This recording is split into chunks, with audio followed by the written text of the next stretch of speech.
Bien, je vous remercie d'avoir répondu à notre invitation, à l'invitation du réseau culture PCF 76, pour cette rencontre table ronde, même si la table n'est pas ronde. Mais bon, il y a toujours des problèmes d'organisation technique qui amènent à des trucs comme ça. On annonce une table ronde et on fait une table rectangulaire. Mais c'est pas grave, hein, ça va pas empêcher. Je vais d'abord me présenter. Parce que je vous demanderai, quand vous interviendrez, de le faire vous-même, donc je vais commencer par moi. J'ai arrêté bien non, ça n'a rien à voir, pas du tout. Donc moi je suis Olivier Demizel, je suis journaliste et je suis un des membres du réseau culture PCF 76. Et c'est moi qui suis là pour vous passer la parole, vous la couper le plus souvent possible, pour que vous ne soyez pas trop long. Le réseau culture PCF 76 a été créé il n'y a pas très très longtemps et on commence. Mais on a déjà fait une première rencontre. J'ai déjà oublié la date. À la fin de l'année. Non. Mars. Mars, merci. Et en mars dernier, et il nous semblait complètement justifié dans la démarche qui est la nôtre de profiter de Vivacité pour s'interroger sur la question des arts de la rue. On va, l'idée, vous avez vu l'invitation, art de la rue, fin de la fête, avec un point d'interrogation, j'insiste. Personnellement, je ne l'aurais pas écrit comme ça, j'en ai parlé avec Jean-Jacques hier déjà, mais c'est après tout, cette petite provocation est assez intéressante et devrait nous permettre, je pense, de pouvoir s'interroger ensemble autour de la liberté de création, avec tout ce que ça veut dire. Ça veut dire du temps, des lieux, de l'argent, ce qui les trois manquent. Et les trois ne sont pas assez reconnus, mais chacun pourra donner son expérience et son avis. Et la liberté de diffusion, qui est, on le voit actuellement, énormément remise en cause avec un certain nombre de lois liberticides, et l'état d'urgence en particulier, par exemple, qui fait qu'aujourd'hui, un certain nombre d'événements ne peuvent plus être organisés dans des conditions acceptables. Je vais deux exemples. Il y avait des concerts de la région pour la fête de la musique, c'était super sympa. Il y avait des grillages tout autour sur la place Saint-Marc et des sas pour rentrer, enfin des portiques. Voilà.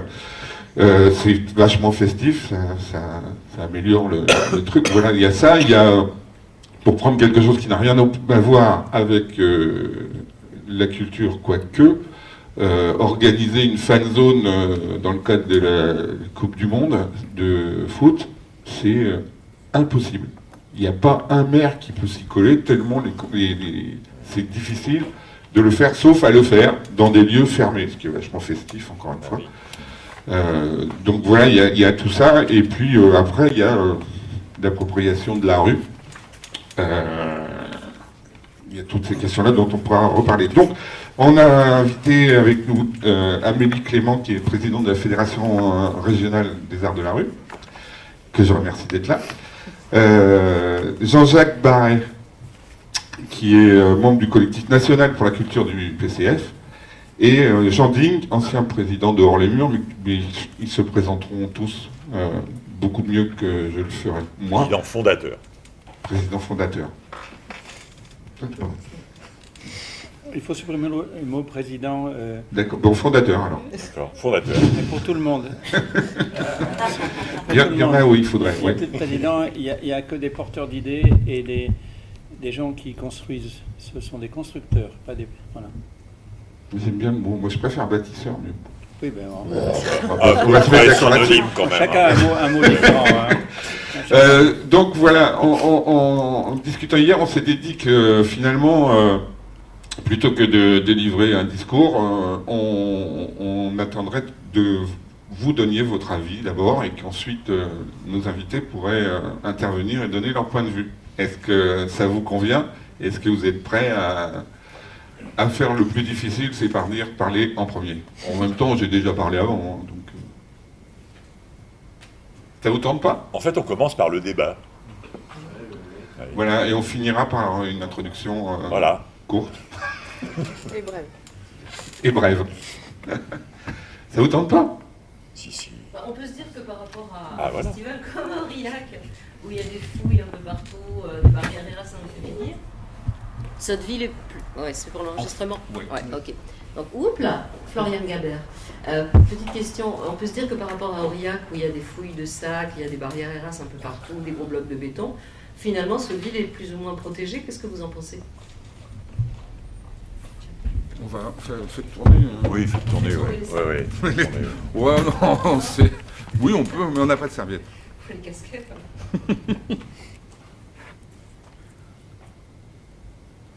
Oui, qu'en pensez-vous? Il y a une question. Oui. Et sinon, j'ai une deuxième question. Ah bah, non. Puisque je croise le regard de Nathalie Pernotte, qui organise incessamment sous peu jour de danse à Besançon. Qu'en est-il à Besançon? Hop là.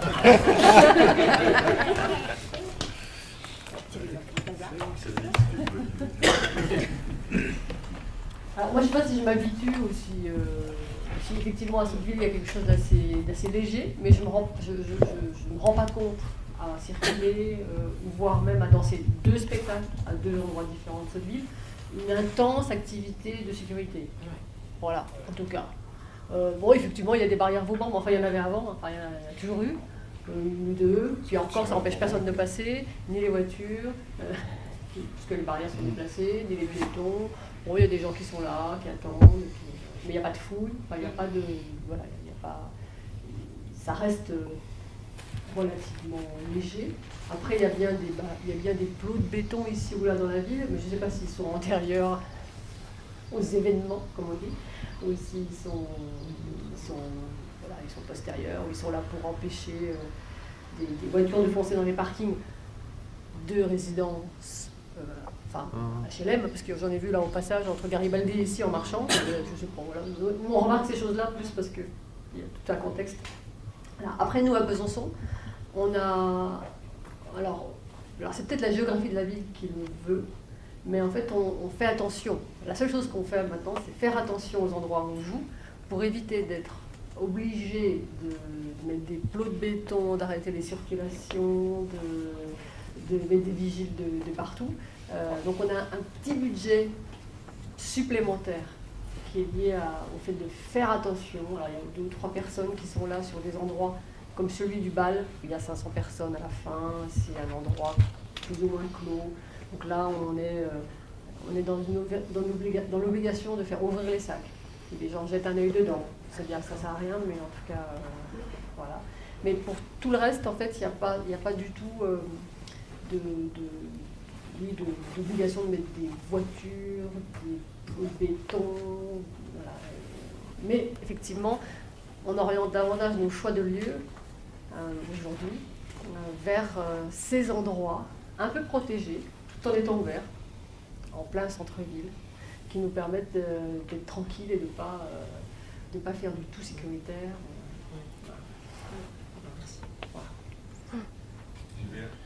Voilà. Oui, je pense que concernant la pérennité et le développement des arts de la rue, c'est pas forcément cette question qui sera primordiale, mais on s'aperçoit bien qu'aujourd'hui, surtout pour les municipalités ou pour les organisateurs, c'est un coût, la sécurité est un coût. Et les événements, même s'ils sont venus en rajouter, je me souviens que pour participer au nom du journal à l'Armada la dernière fois, vous avez un document comme ça sur la sécurité qui vous engendre des coûts supplémentaires. Donc déjà qu'au niveau des finances, ça pose quelques questions.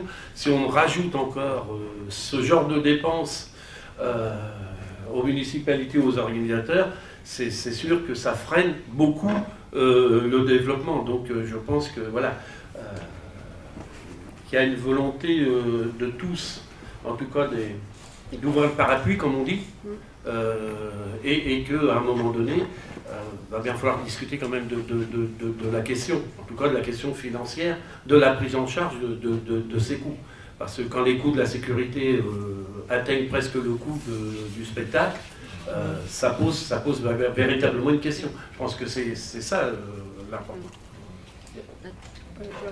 Je rajouterais juste aussi que c'est pas le cas du tout de Besançon où le festival est soutenu, accueilli et la municipalité souhaite le pérenniser et qu'il se développe. Mais cet argument sécuritaire devient aussi pour certaines villes une manière détournée d'annuler les manifestations dont ils n'ont pas envie, dont elles n'ont pas envie. C'est surtout ça qui est dommageable.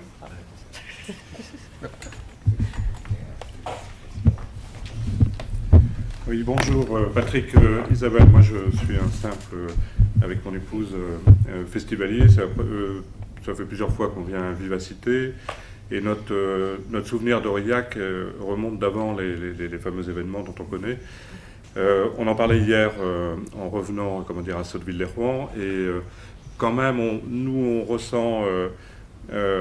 évidemment, on arrive à voir les spectacles, c'est toujours aussi plaisant comme d'habitude et toujours aussi surprenant. Mais on ressent quand même une perte de légèreté, de fluidité, de déambulation comme ça. Voilà, dans les espaces, et on ressent les confinements. Faut pas se cacher. Alors, voilà, c'est simplement une impression, quoi. Mais pour nous, c'est une réalité, quoi. C'est clair.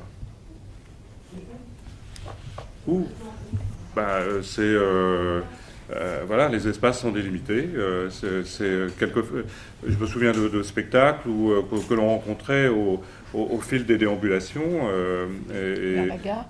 Vers la gare, par exemple, la gare, il y avait quelques spectacles autour de là où le tramway arrivait, qui est un espace par définition de rencontre, non pas de déambulation, mais de modalités de transport, comme on dit, quoi. Ouais, vers Carrefour. Mais bon, voilà, on rencontrait aussi une ville. Pour nous, nous, on est de Courseulles-sur-Mer et aussi de la région parisienne. Ce matin, on s'est baladé au sein des grands immeubles de Sotteville-lès-Rouen. C'est une curiosité, cette architecture, cette histoire. Donc, voilà, quoi. Donc, voilà.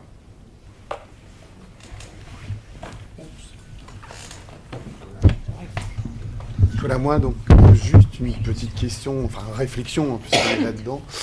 Peut-être aussi d'un point de vue artistique, c'est-à-dire comment les artistes eux-mêmes se posent la question de cette sécurité et comment on crée dans ces conditions-là.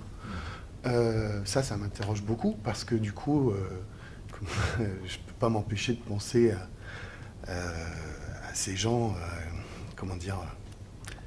qui, comme Sartre disait, sous l'occupation, on a vraiment le sentiment de liberté. Et cette liberté créatrice, cette liberté qui fait que, en tant que citoyen, on s'approprie l'espace public. Est-ce que l'espace public est à nous, en tant que citoyen? Qu'est-ce qu'on en fait? Enfin, moi, c'est ces questions-là qui m'interrogent beaucoup parce que on ne résoudra pas, notre aventure humaine ou ce qui nous traverse si le public, les artistes, les fondateurs, comme vous dites, les passeurs, tous ces gens, ces institutionnels qui nous encadrent, qui nous entourent. Et quand tu parlais, Olivier, de cette notion de création, enfin de la temporalité, de comment on crée, dans cet espace public, comment on crée avec cet espace public, parce que 29 ans de vivacité, moi je l'ai traversé quasiment, depuis toujours, quoi. Et c'est vrai que ça a énormément changé, les formes même, parce que le contexte économique, les productions, tout ça, tout est lié. Et je pense que, messieurs notamment, madame, que vous êtes au cœur aussi, vous, de toutes ces problématiques-là, vous les avez vécues, traversées, voilà, je crois qu'on n'est pas sans avoir conscience que, il n'y a pas d'un côté, pour moi, il n'y a pas d'un côté un pouvoir, un gouvernement, des règles, des préfectures, des normes, des citoyens et des artistes. Ça, c'est pas possible pour moi. C'est forcément dans la sensibilité, dans l'émotion de tout à chacun, et qu'on a tous besoin. J'ai l'impression, à l'inverse, que les gens ont vraiment besoin de liberté, ont vraiment besoin d'aller dans l'espace, ont besoin de se retrouver. Il y a quelque chose quand même de... Mais qui est complètement... il y a une chape de plomb, quoi. Qu'elle soit à plein de niveaux. Voilà, je m'arrête là. Merci. Il y a encore quelques... Ouais, je crois qu'il y a Oui, encore oui, une si. question. Ah, pardon.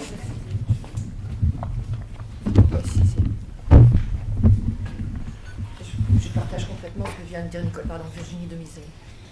Il y a aussi, me semble-t-il, une société qui est en train de se profiler, où tout est professionnalisé, où tout doit être dans des cases, où ça n'aide pas à la créativité.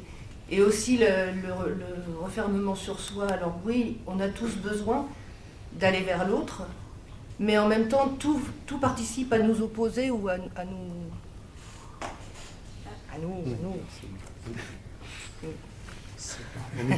couper le sifflet. À nous couper le sifflet. Le droit d'expression. Aidez-moi à quelqu'un. C'est bon? Non. Non. Non, mais on peut y arriver sans ça. Ouais, d'accord. Enfin, du coup, j'ai perdu un peu le fil de ce que je voulais dire. Se retrouver, mais... Oui, je trouve... C'est ça, et ça n'est pas que dans la culture ou dans les arts de la rue. Je crois que c'est toute la société qui meurt de ça en ce moment. Je sais pas, même le sens au travail, le collectif est en train de se casser au profit du repli sur soi, sur plein de domaines. Et c'est plus un fait de société qui, du coup, vient pourrir aussi toute la créativité, puisqu'on est sur les arts de la rue, pour revenir au sujet. Mais il me semble que ça participe de quelque chose de beaucoup plus large que ça.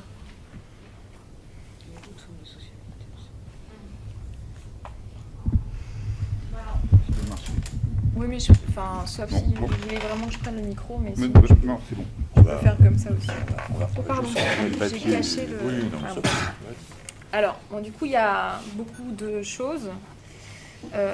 D'abord, juste peut-être pour me présenter un peu plus précisément, moi je suis directrice artistique d'une compagnie qui est une jeune compagnie de l'histoire de la rue, puisque avant je dirigeais un collectif en salle et je suis comédienne de formation. Et j'ai eu envie de sortir, d'aller dans l'espace public, parce que j'avais déjà, donc quand j'ai fait ça, on est en 2013, j'avais déjà ce sentiment que l'espace culturel se refermait beaucoup. Mais dans sa pratique, dans sa créativité, dans son adresse au public. Et je souffrais un peu de ça en salle, puisque comme je sortais d'une tournée importante, je me rendais compte que j'aille à Montluçon, à Besançon ou à Marseille, que je rencontrais quand même beaucoup dans l'œuvre qu'on était en train de diffuser et que je jouais, la même catégorie de public.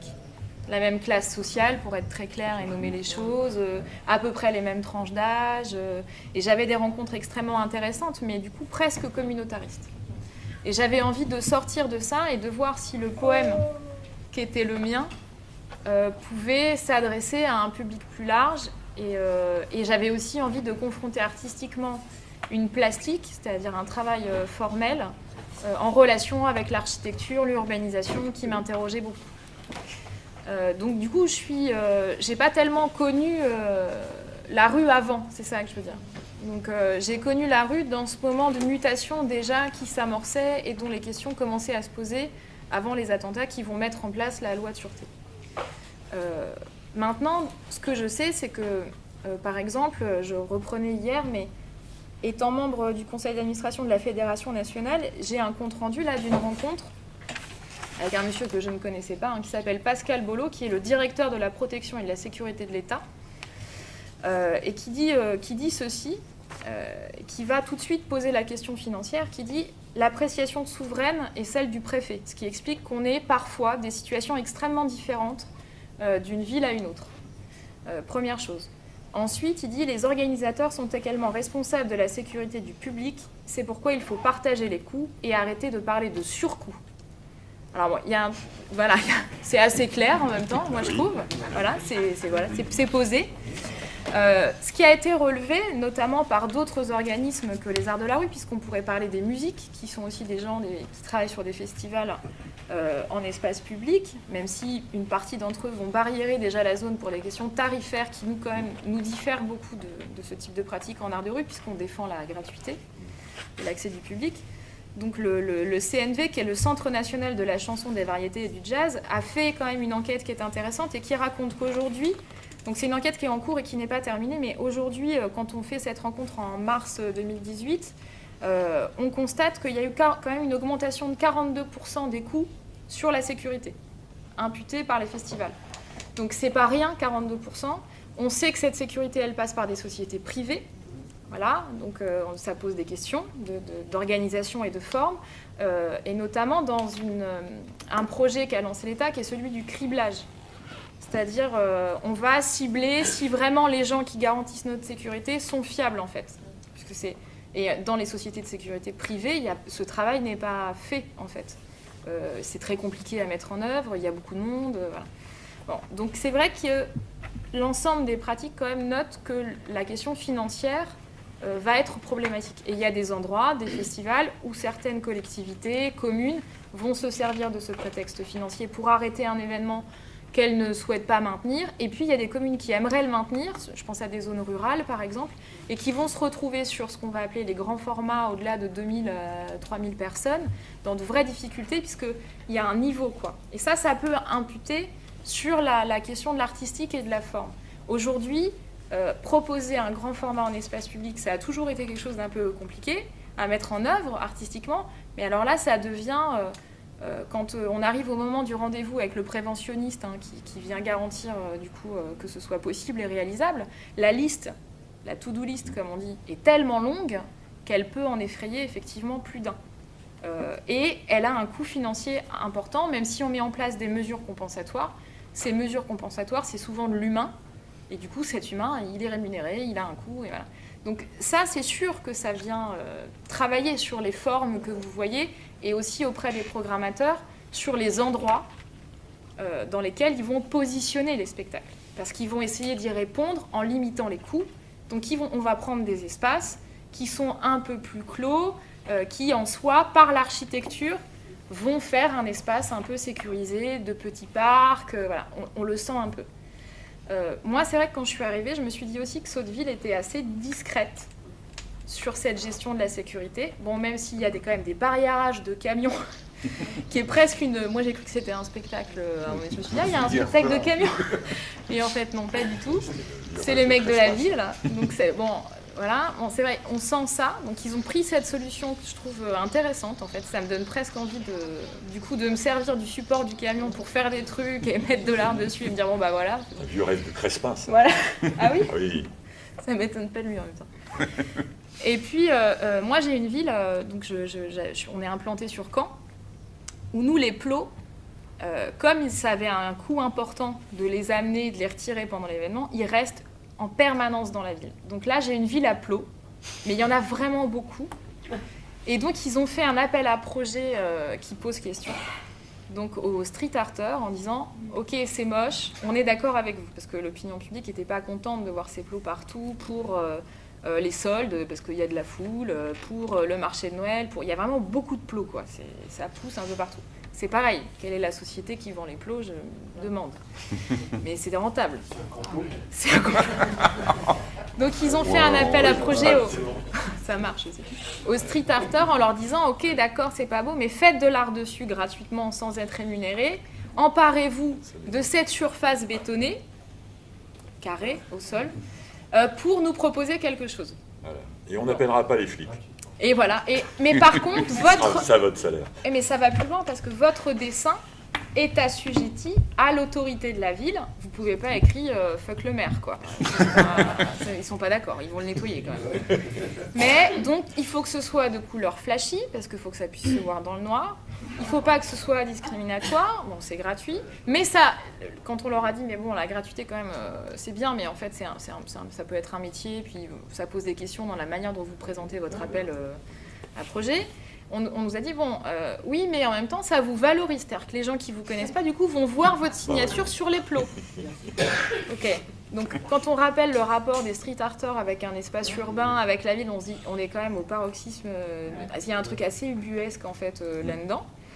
Bon, très vite, moi, quand j'ai appelé le service culture, la première chose qu'ils m'ont dit, c'est pas nous, c'est pas notre idée. Je tiens à dire que c'est pas nous. Ça vient pas de chez nous. Ok. Bon, voilà. Donc, on peut avoir, comme ça, des fois, des zones très étonnantes. Après, pour moi, le vrai problème que ça pose, c'est le sentiment dans lequel on est, artiste comme citoyen. Cette espèce de peur qui c'est parce qu'on va appeler les choses telles qu'elles sont, mais ça s'appelle la peur, ça, qui se contamine.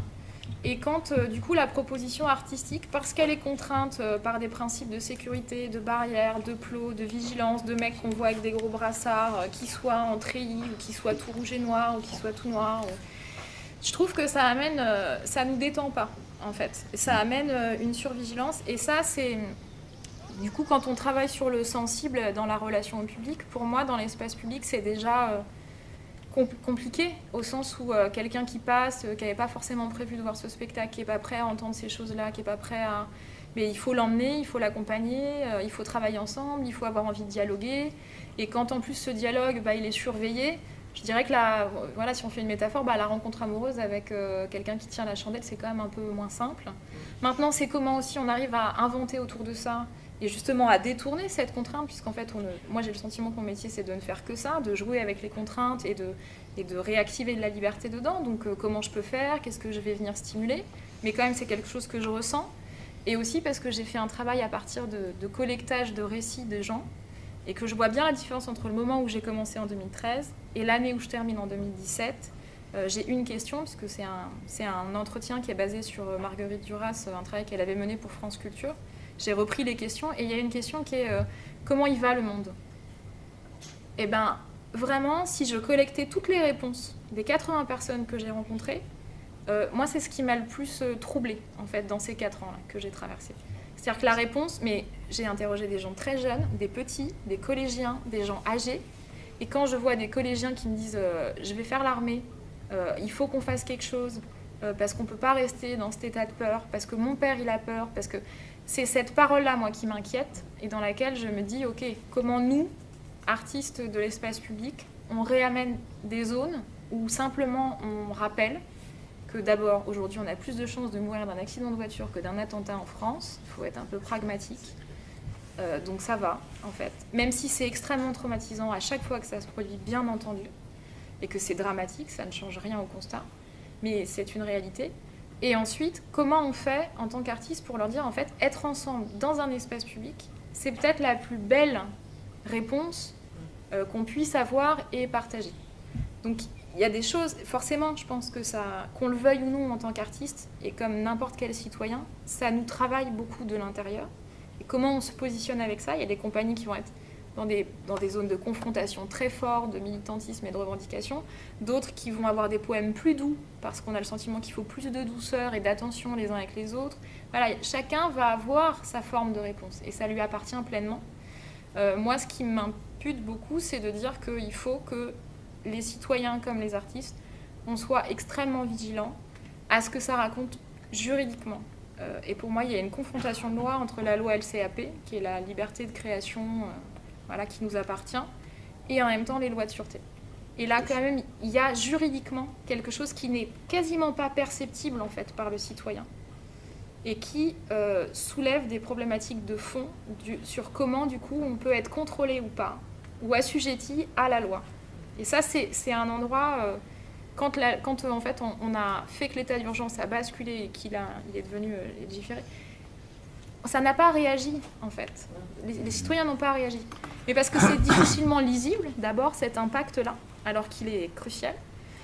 Et puis parce qu'on a la trouille, c'est vrai. Parce que ça fait un peu peur, donc en même temps, on veut se réassurer et on pense que ça peut être une réponse. Mais ce basculement-là, moi, c'est plus vraiment ça qui m'a inquiétée aujourd'hui. Et du coup, c'est comment je peux y répondre, de là où je suis, qu'est-ce que je peux faire. Je dirais que la question est ouverte, on va faire une boîte à idées, mais il faut se mettre à plusieurs en tout cas pour y répondre. Par rapport à ce qu'Amélie a dit, mais aussi par rapport à la question de Floriane concernant la mise en place des protocoles de sécurité sur Aurillac par rapport à Sotteville, où il y avait moins d'oppression, ça a fait résonner en moi une intervention d'Olivier Desjardins, qui est le directeur technique du festival, que j'ai entendu l'année dernière autour d'un débat qui s'appelait « Qui a les clés de la cité ?» Donc clairement, au centre de ce débat était questionnée la question sécuritaire dans les festivals d'art de rue. Et j'ai beaucoup aimé son intervention sur le fait d'en prendre à partie le rapport Végel, qui est le rapport qui amène toutes les lois sur la Vigipirate, etc. Et il disait que tout était question de co-construction. Je pense que c'est aussi ce qu'on voit au travers du festival ici, même si on sent peut-être un peu plus d'oppression, comme certains festivaliers ont pu le noter. C'est vrai que pour être allé à Aurillac l'année dernière, ça m'a beaucoup choqué de pouvoir être fouillé, qu'il y ait des zones qui devenaient impossibles d'accès. Et dans ce que disait Olivier, il disait voilà, il y a des projets artistiques, et moi en tant que directeur technique, je vais co-construire avec les compagnies d'une part le projet technique, en lien avec la sécurité qu'il me faut pour le site, tout en restant sur de l'espace public sans en changer l'affectation. Et là, il faisait vraiment rapport à la question des cours qui sont une forme de changement d'affectation pour en faire un espace privatisé. On rentre, on est dans un espace clos avec des gardiens, et par la privatisation de ces espaces, et donc du coup pas les mêmes règles à l'intérieur. Et il disait, parallèlement à cette construction avec l'équipe artistique et l'équipe technique des compagnies, je fais un travail de co-construction avec les politiques.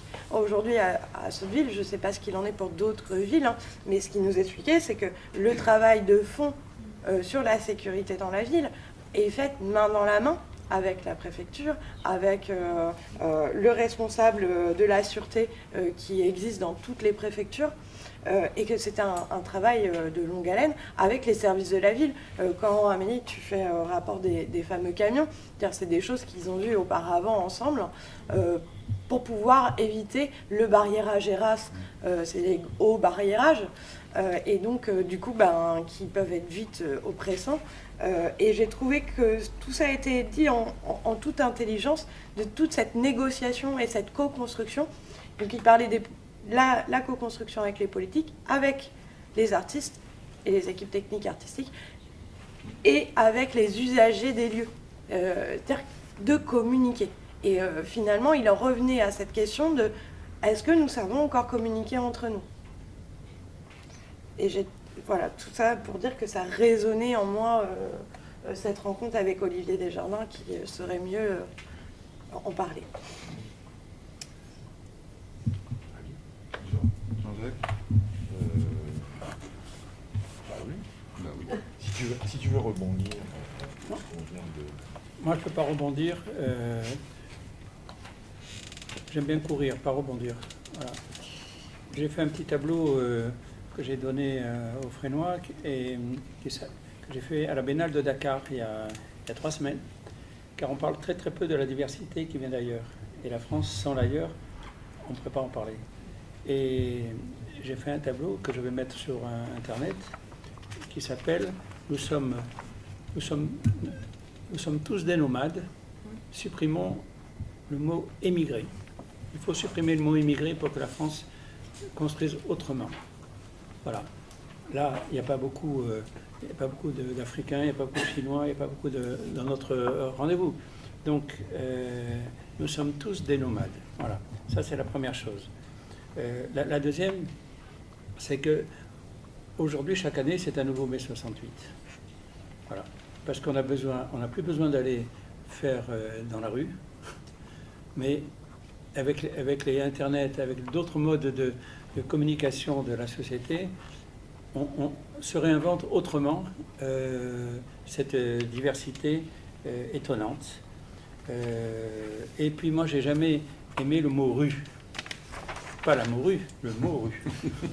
Ici, la morue, on aime bien. Parce que la rue, grâce au Théâtre de l'Unité, je ne sais pas si vous le connaissez, que j'ai connu, vous n'étiez pas né, c'était dans les années 70. Comme le poisson. Hein, et c'était la ville qui comptait et c'était pas le mot rue. Et quand on a fait ensemble Ex-ville ouverte aux saltimbanques, c'était de montrer qu'une ville, comme les carnavals, les fameux carnavals au début du siècle dernier, c'est Napoléon qui les a interdits. Alors que le carnaval à Bâle continue, à Valence c'est formidable, et on ne fait pas de confiance à la société civile. La société civile, je vais faire un rendez-vous avec Nyssen, parce que j'ai travaillé avec elle, avec ses bouquins et tout, pour lui dire une chose, et je l'ai dit avant de quitter Estrada et Hors les Murs, j'ai dit, vous savez combien, nous, le ministère de la Culture, nous, c'est pas moi, hein, ministère de la Culture, vous savez combien il y a de bénévoles qui sont associés à des événements. Je ne parle pas que de ceux-là, mais ceux-là en feront évidemment partie. J'ai fait, par reniflage et téléphone multiple, il y a 8 millions de bénévoles. Le Festival de Lorient, pendant une semaine, il y a 700 bénévoles, et c'est un médecin qui s'arrête pendant un mois pour construire. Bon. Donc, on ne fait pas confiance. Et le ministère de la Culture, et c'est pour ça que je continue avec une petite plateforme, mais ridicule, qui s'appelle Correspondance du Monde, comme on apprend des autres. C'est-à-dire que sans les autres, on ne serait pas qui on est. Et on n'a pas respecté cette diversité de tous les jours. Aujourd'hui, il y a 60 millions d'habitants en France, et il y a 20 ans, il y en avait 45. Et les 20 millions de plus, ils viennent d'ailleurs. Ils viennent d'ailleurs. Et l'ailleurs, c'est l'ailleurs qui nous enrichit. Et même le Théâtre de l'Unité, ils sont allés ailleurs. Hein, et c'est pour ça qu'ils ont pris une petite voiture, quand je les ai connus, là, je ne sais plus, ils étaient à Avignon, qui courent dans les cultures d'ailleurs, et quand ils reviennent en France, ils construisent une autre France. Donc ces constructions-là, il faut enlever le mot art de la rue. C'est une diversité de la liberté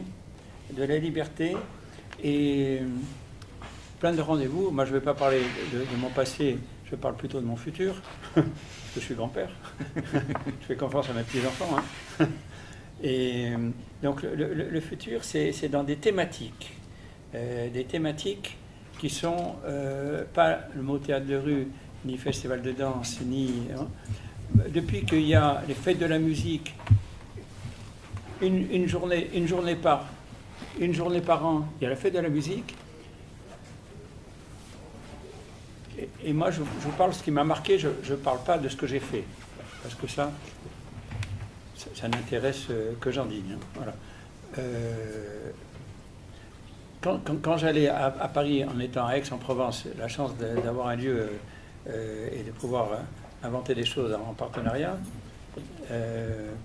et notamment avec le Parti communiste, que je salue, parce que le Parti communiste, à cette époque, et aujourd'hui encore, comme Raymond Jean était le patron du département de lettres d'Aix-en-Provence, et c'est lui, avec la CGT, qui était à Cadarache, c'est avec eux qu'on a construit ces rendez-vous d'Aix-Ville au Vers-Saint-Pan et plein d'autres.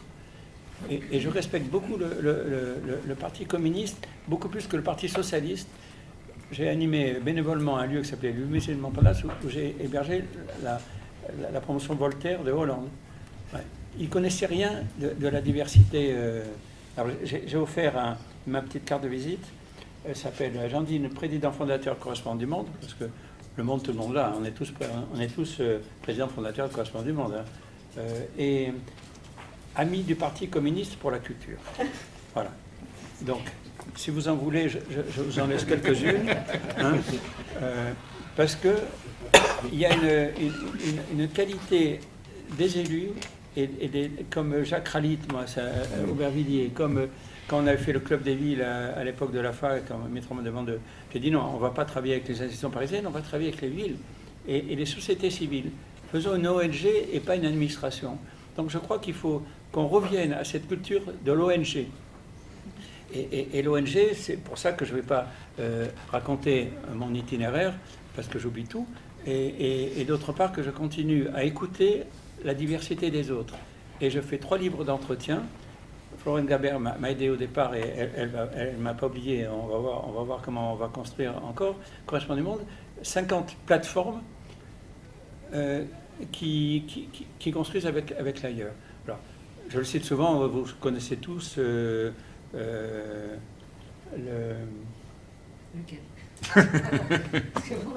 qui gère l'accueil des étudiants étrangers en France. Oui, mais non, je ne sais plus. Hein? Campus France, tu veux dire. Voilà, Campus France. Vous connaissez Campus France? Qui ne connaît pas Campus France? Levez la main. Bon. Campus France, c'est une plateforme qui a 20 ans. J'étais un peu associé à un démarrage. Je parle de Jandine, hein, vous voyez? C'est pas gentil ça. Et gère l'accueil des étudiants étrangers en France. Les étudiants étrangers en France, vous savez combien il y en a à peu près? Je veux vous le dire parce que je n'ai pas peine de perdre du temps. 380 000. Il y a un pays qui en envoie 35 000, c'est la Chine. Parce que la Chine a besoin que ses étudiants parlent français pour aller en Afrique après. Donc ces organisations-là, elles sont précieuses pour nos réflexions. Voilà. Et donc, dans cet ouvrage de correspondant du monde, c'est pas un ouvrage, ça va être un outil. Un outil comme on apprend des autres. Voilà. Et je pourrais parler des 50 outils qui nous permettent d'apprendre des autres.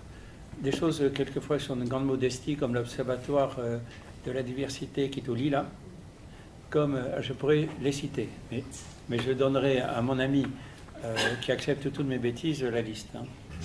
Hein. Voilà. Donc, c'est pour regarder aussi les thématiques. La thématique, c'est pas le mot rue, c'est pas le mot théâtre, c'est pas le mot littérature.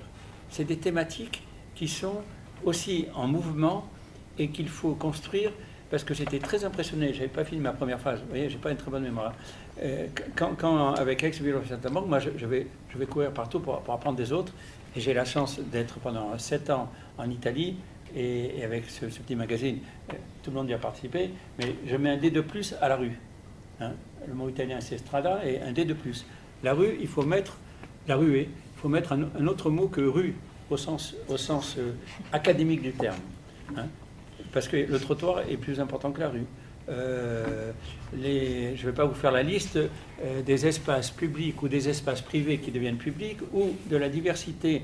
Quand on prend un bus, bien moi je serai, ou un métro, je serai dans le bus, mais moi je ferai des films pour que les gens regardent les trucs, ou on changerait les couleurs des bus, on jouerait une diversité. Et les bus à Paris, moi je suis dans un quartier Belleville, qui est un quartier très très populaire dans le bon sens du terme, parce qu'il y a beaucoup d'HLM. Et quand il y a un grand marché, pour ça je vous invite, hein, le mardi et le vendredi, qui fait 2 km, eh bien là vous parlez avec les gens qui achètent, il y a toutes les cultures du monde. Voilà. Et on peut dire que c'est dans la rue, c'est dans le parc de Belleville. Donc voilà, voilà ma petite réflexion, et je vais arrêter là peut-être. Pour une fois, personne ne m'a coupé la parole. Monsieur Jean-Jacques, tu veux dire un mot? Oui, je veux bien, mais on avait dit qu'on redonnait un petit tour de discussion oui, après nos 2 invités là. Comme vous voulez. Parce que voilà. Ah, Jacques Lifshitz lui-même. Ouais. Sur la sécurité, voilà. Donc les attentats, c'est la plus petite cause de mortalité en France. Hein, 225 morts. Et c'est la seule qui nous fait peur. La voiture nous fait 10 fois moins peur. C'est la seule qui nous fasse peur. Donc l'opinion publique, avec tous les jeux, est complètement conditionnée sur les attentats. Sur les avions, ça fait 50 ans, maintenant on accepte complètement. On accepte, ça a quasiment supprimé les attentats dans les avions, ils se sont déplacés ailleurs. Hein. Mais on a accepté. Hein. Quand tu vas en Israël, alors bien sûr, tout est sécurisé, n'importe quel supermarché, bon, ils acceptent. Les boîtes à lettres, elles sont...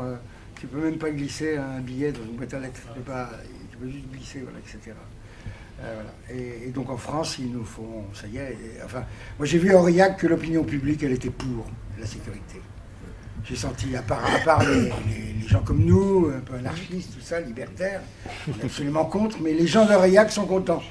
Les gens de Sotteville, ils sont contents de voir les camions qui barrent les routes. Il faut dire que ça ne nous gêne pas trop, on va dire. Hein. Parce que là, c'était soft. Hein. Moi, j'ai trouvé ça soft hier. Là. Donc, je crois qu'on en a pour 50 ans, hein, 100 ans même, parce que ça... qu'Israël, ça dure déjà depuis 50 ans, 100 ans, 150 ans. Hein. On va être un homme, l'espoir fait vivre. On s'habitue, et le cadre de rue, il doit... Mais si, on s'en refile. Les avions, tu prends bien l'avion et tu gueules pas à chaque fois en disant ça sert à rien de prendre une bouteille, tu te rends compte une bouteille d'eau que tu n'as plus le droit de prendre, ça devient complètement ridicule. C'est complètement...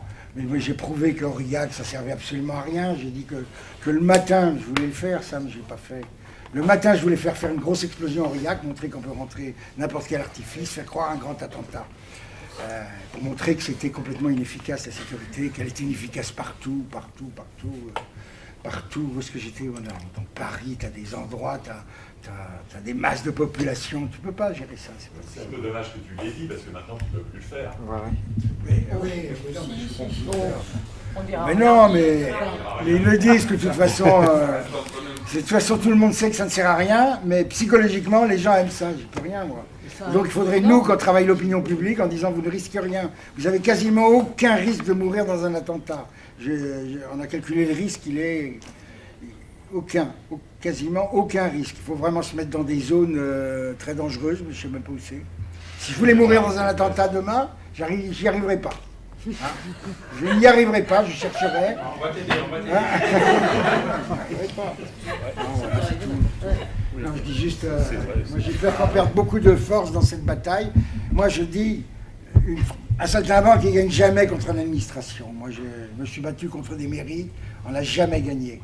On gagne à long terme parce que le maire tu te souviens, Royer qui voulait interdire les spectacles de rue à Tours, bon il était viré après. Ils sont tous virés après, mais pendant, j'ai vu que c'est très dur une préfecture, c'est trop fort, quoi. On peut pas, il faut vraiment être très rusé, mais je crois qu'on peut être rusé tout de même. Dans les arts de la rue, on peut être rusé. La mère Mnouchkine, elle a transformé ça en spectacle, la sécurité. Elle met des douaniers, c'est des clowns, ils sont drôles, ça sert à rien, mais c'est sympathique, voilà.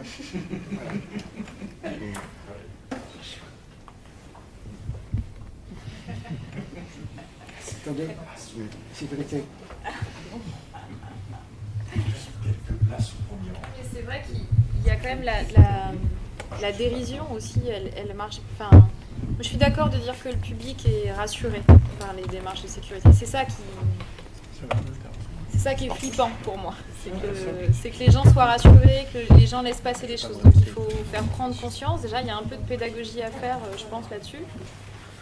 Et après, la dérision, c'est précieux. C'est précieux, c'est-à-dire que quand tu ramènes le chiffre, que tu arrives à le raconter, à le partager avec le public, à faire appel à l'art clownesque, qui est quand même très très fort dans cette catégorie, historiquement, c'est leur couleur et elle est très noble. Et que tu amènes ça à un endroit de dérision où les gens finissent par rire de leur propre peur, alors là, je trouve que tu as gagné quelque chose.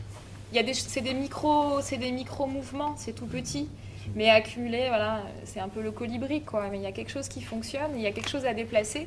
Et il y a quand même quelque chose qui a évolué dans l'interprétation de l'État, c'est-à-dire qu'au moment d'Aurillac, on est encore dans un discours où l'État est très très inquiet et en gros va sur les festivals exercer une pression assez forte en utilisant ou en citant en exemple ce qui s'est passé à Nice, qui va être un traumatisme aussi pour l'État. Il faut aussi entendre qu'eux aussi sont traumatisés quelque part.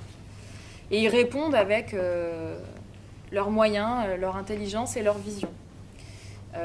Et puis ça, c'est fini aujourd'hui. C'est-à-dire qu'ils ont fait l'analyse de l'enquête de Nice aujourd'hui pour eux.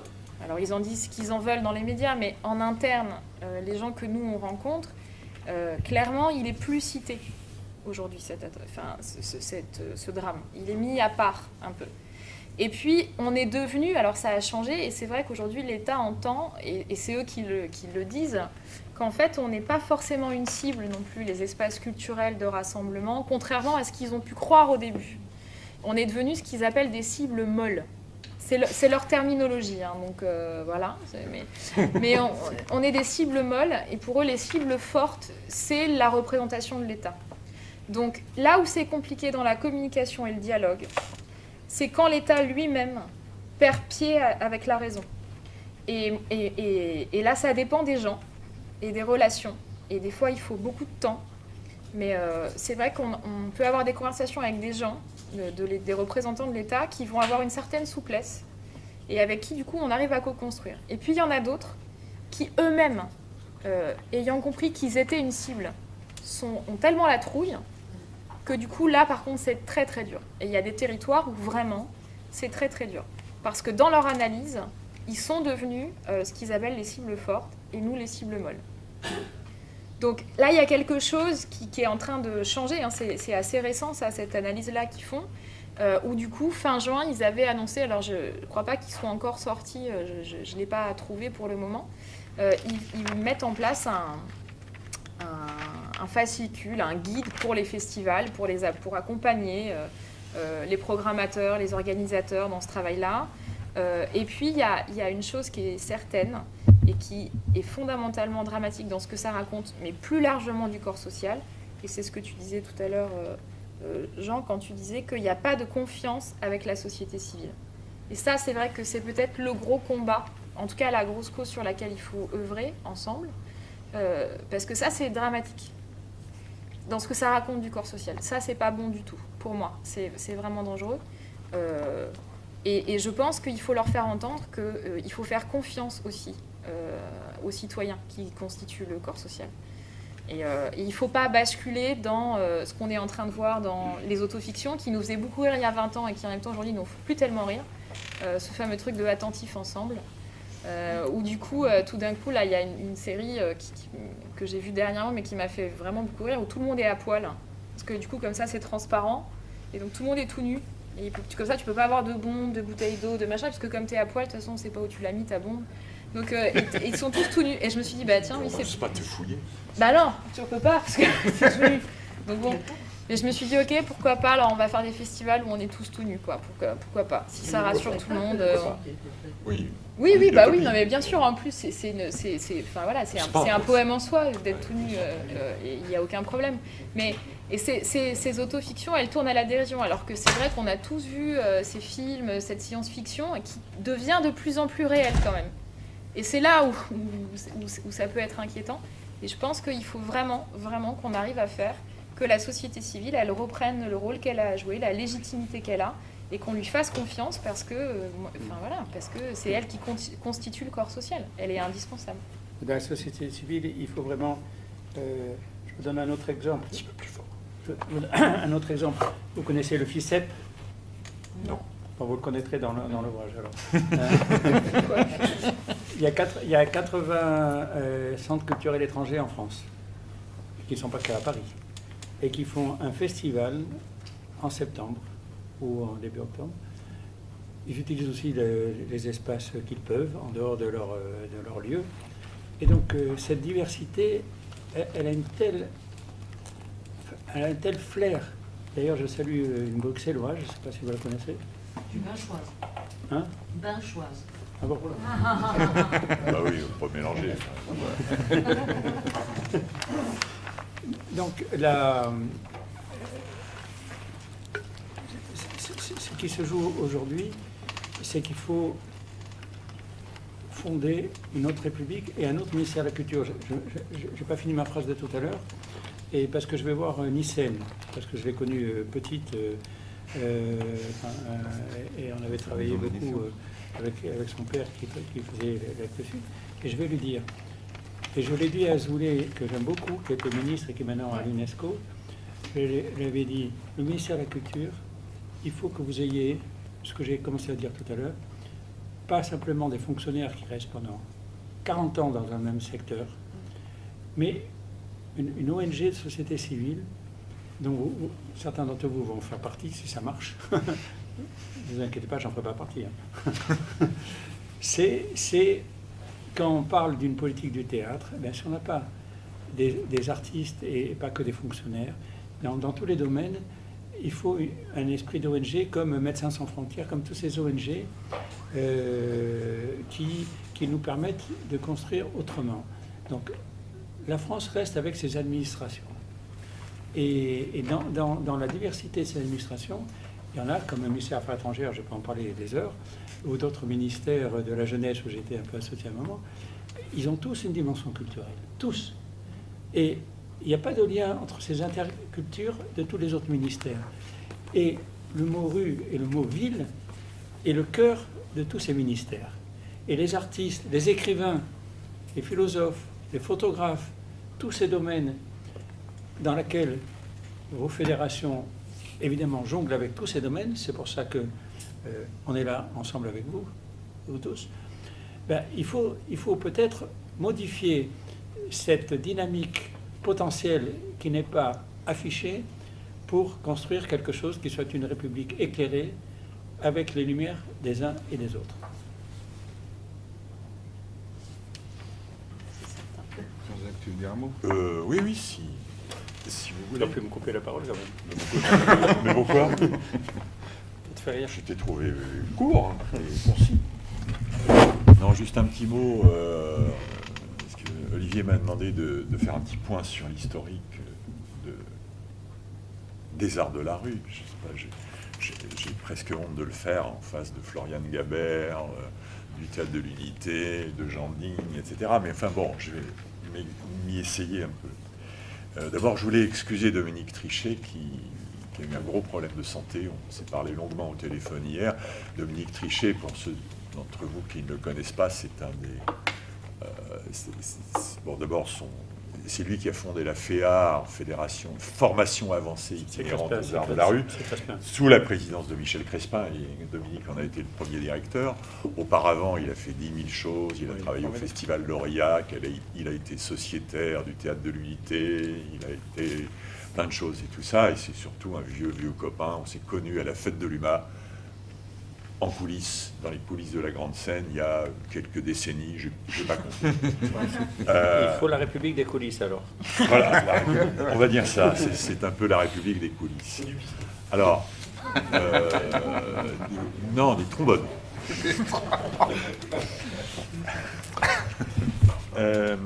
Oui, bon, sur l'historique, bon, j'ai presque honte de parler de ça à côté de Jean, qui est le... On a souvent dit que Michel Crespin était le père des arts de la rue en France. Oui, peut-être, mais en tout cas, j'ai à ma gauche le grand-père. On peut dire ça. Bien que Jean eût été beaucoup plus jeune que Michel Crespin. Il l'est toujours, d'ailleurs. On a été cofondateur de l'U-Public et puis... moi, je ne peux pas parler que de Crespin si je ne parle pas du Théâtre de l'Unité. Tout à fait. Mais si tu me coupes tout le temps, nous ne pourrons parler de rien. C'est pas Michel Crespin, c'est le Théâtre Acide. C'est le Théâtre Acide. Oui, mais bien sûr, le Théâtre Acide, le combat de Tancrède et Clorinda. Mais attendez, on va vous épargner le numéro d'anciens combattants. Binoche, Jean-Marie Binoche. C'est là où on s'est connus, Florian. Tu ne te souviens pas, mais c'est quand je travaillais avec Jean-Marie Binoche. Ah, cool. Oui, en 81 ou 82, je ne sais plus. Ouais, bon. Voilà. Non, mais tu ne te souviens pas parce qu'on ne s'est pratiquement jamais revu depuis. Tout le monde me dit quelque chose. D'accord. Si, quand je l'ai vu sur papier, je dis mais je le connais. Oui. Et je ne sais même plus où j'en étais. Alors Olivier m'a demandé de faire l'historique. On est en pleine historique, là. J'ai perdu mon pense-bête. Justement, j'avais fait un point d'historique. Où est-ce que tu me l'as mis? Tu me l'as caché parce que je voulais faire la chronologie. Alors, de mémoire, ex-ville ouverte au Saltimbanque, c'est l'acte fondateur. On peut le dire, puisque c'est ce jour-là, grâce à Jean et ses congénères, et de Charles Nu, etc., enfin, ex-ville ouverte au Saltimbanque, ça a été l'acte de naissance. Et de ce jour, on n'a plus envisagé les arts de la rue comme d'aimables survivances, des battleurs du Pont-Neuf, etc. Et l'autre acte fondateur, qui a quand même mis 6 ou 7 ans à venir, c'est la Falaise des Fous, où le fameux Crespin a rassemblé 250 ou 300 équipes artistiques pendant un long week-end à Château-Chalon, dans le Jura, au pied d'une gigantesque falaise. Et on pourrait dire que c'est... Après, il y a eu l'élection présidentielle qui est arrivée à peu près un an après, l'arrivée de Lang au ministère, et Crespin s'est engouffré dans la brèche. Et là, effectivement, il y avait une brèche, il fallait s'y engouffrer, et il a réussi à monter l'idée d'un centre national des arts de la rue. C'était dans un premier temps une roulotte dans la cour de la ferme du Buisson, centre d'action culturelle, ça ne s'appelait pas encore scène nationale à l'époque, à Marne-la-Vallée. La caravane est devenue 2 caravanes, puis 3 caravanes. Moi, j'ai travaillé dans la 3e caravane parce qu'on avait monté une initiative qui s'appelait les Rencontres d'Octobre, c'est-à-dire que tous les ans, lieu public organisait une rencontre. C'était pas la Falaise des Fous, c'était beaucoup plus studieux, beaucoup plus travaillé et travailleur. Et là, il y a eu une vraie montée en puissance, réflexion collective, etc., qui a amené toutes ces initiatives, dont l'atelier 231 ou 431, je me souviens. 231, je n'ai jamais eu la mémoire des chiffres. Une histoire de locomotive. C'est une histoire de locomotive. Oui, Pacifique 231. Voilà. On apprend des trucs ici. Et voilà. Alors, non, ce que je voulais dire quand même, c'est on ne va pas faire de la chronologie uniquement, mais c'est que la naissance de lieux publics en tant que centre national de création, qui s'est voulu dès le départ lieu de production, lieu de création du fabrique. Michel Crespin disait « Moi, je suis le centre dramatique national des arts de la rue ».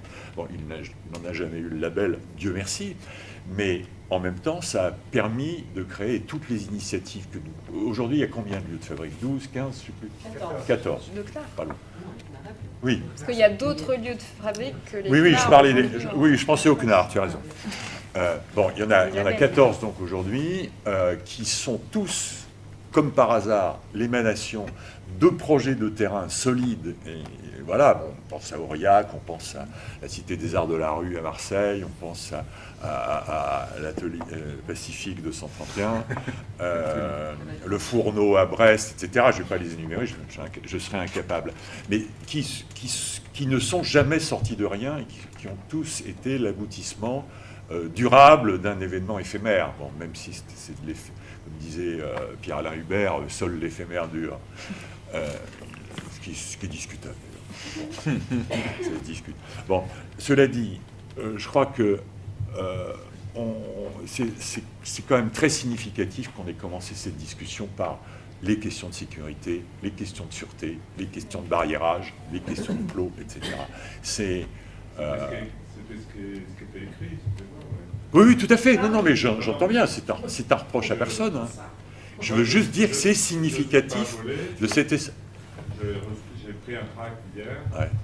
Vous avez marqué ça m'intéresse, je viens. Ouais. Si vous commencez par ça, c'est peut-être au moins une question de politesse. Excusez-moi, mais je ne suis pas dans l'entre-soi des uns des autres. Voilà. Excusez-moi de vous avoir interrompu. Hein. C'est simplement une... On ne s'interrompt pas, on discute. Voilà. J'ai assez ce défaut-là pour ne pas le reprocher aux autres. Hein. Ouais. Non, c'est pas que... Non, ce que je voulais juste, c'est mettre un peu en tension cette double question, si je puis dire. On rentre bien en tête sur la question de la sécurité et tout ça. On a sûrement raison, puisque c'est une vraie question d'actualité. Bon, on a tous des lectures peut-être différentes, avec des nuances, etc., la façon dont il faut gérer ça. Moi aussi, je suis très, très agréablement surpris quand je vois à Sotteville la façon dont c'est géré de façon complètement cool. C'est... relativement, je sais bien, je suis spectateur, hein, les artistes ont une vision un peu plus réaliste de la chose, mais c'est moins pire qu'ailleurs, on va dire.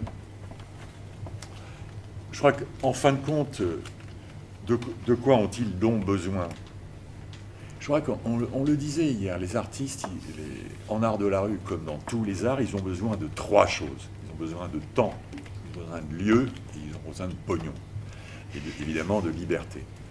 La liberté étant le cocktail de ces 3 choses-là. Un pognon dingue même. Tous les Un artistes pognon ont besoin dingue. de ça. Dans tous les secteurs, tous les artistes ont besoin de ça. J'aimerais bien retrouver ma chronologie quand même, parce que j'avais des trucs à vous dire. Et ranger tes affaires. Oui, je sais bien. C'est pas moi qui l'ai pris. Non, c'est pas toi, c'est pas toi. Et je l'avais tout à l'heure en plus. Je sais plus. Parce qu'il y avait d'autres... Ah, voilà. Bon, elle était dans le cahier. Ça. Alors, non, je voudrais quand même rappeler 2-3 petites choses, et tu me coupes si je suis trop long. Mais je vais le faire. Oui, tu vas le faire, je n'en doute pas. Non, c'est que l'aventure lieu public qui s'est coupée en deux à un moment donné, parce que lieu public avait fait un truc formidable, ils avaient fait une vraie base de données des artistes, des lieux, etc. Ça s'appelait le Goliath. Et, ouais, tout le monde se souvient du Goliath. Non. Mais j'irai voir. Ouais. Le nom est superbe. Non, c'est vrai, mais c'était le guide des arts de la rue, quoi. À l'époque, il y avait les professionnels de la profession avaient lancé un truc qui s'appelait le Gotha, qui était un espèce de gros guide des lieux culturels, qui était un peu institutionnel et un peu épais, très très épais. Et c'était un pied de nez au Gotha. C'est pour ça qu'il avait appelé le Goliath. Voilà. Donc, ce que je voulais juste dire, c'est que il est sorti de tout ça, effectivement, d'abord des festivals, dont on peut dire, dans le tiercé gagnant, c'est Chalon, Aurillac, Vivacité, mais il y en a 450 en France aujourd'hui, à peu près. À la louche, il y en a 450, dont 2 douzaines qui sont un peu friqués, et les autres qui ne le sont pas, et qui sont des petites formes tout à fait intéressantes pour beaucoup d'entre elles, etc. Moi, j'ai longtemps présidé le Printemps des rues, qu'on appelait le plus grand des petits festivals parisiens, dans un quartier de Paris. On travaillait pendant 1 jour et demi, on avait 150 000 € les bonnes années, on l'a toujours d'ailleurs, il existe toujours. J'ai rendu mon tablier parce que place aux jeunes, mais voilà. Et des festivals comme le Printemps des rues, il y en a des centaines en France, on a quelques centaines en France. Et c'est très bien. Voilà. Cela dit, l'intérêt de ces festivals, c'est qu'ils ont créé l'outil. Et que c'est de ces festivals-là, généralement l'inverse, c'est les institutions qui créent des festivals. Là, ce sont les festivals qui ont créé, non pas des institutions, mais qui ont créé des outils pérennes, que sont les CNAR et autres lieux de fabrique. Voilà.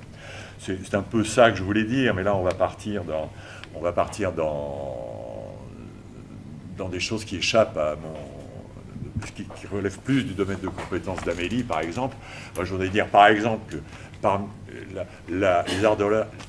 les arts de la rue se sont fédérés dans une grande fédération qui s'appelle d'ailleurs la Fédération des arts de la rue, la Fédé, comme ils disent, et qui est à l'initiative d'un certain nombre d'actions mémorables, dont je me souviens en 2012, c'était en 2012,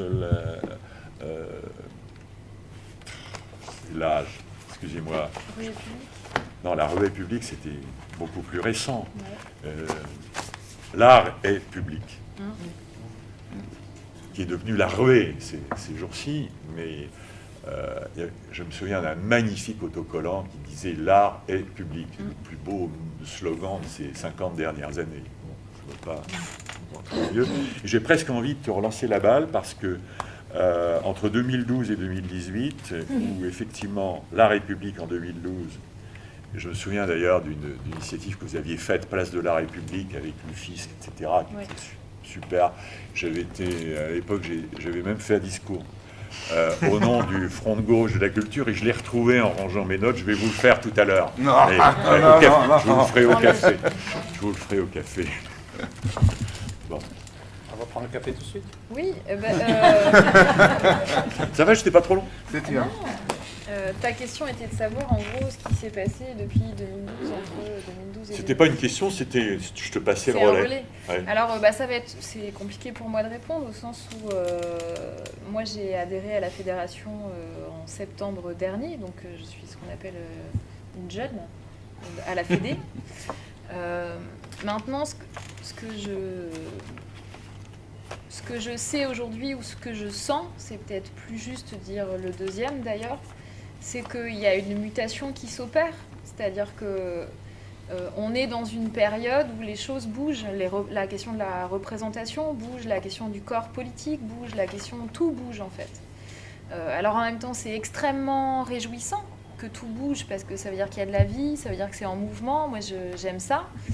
Et puis en même temps, c'est extrêmement flippant aussi parce qu'on a le sentiment que on a une petite tendance quand même à la nostalgie.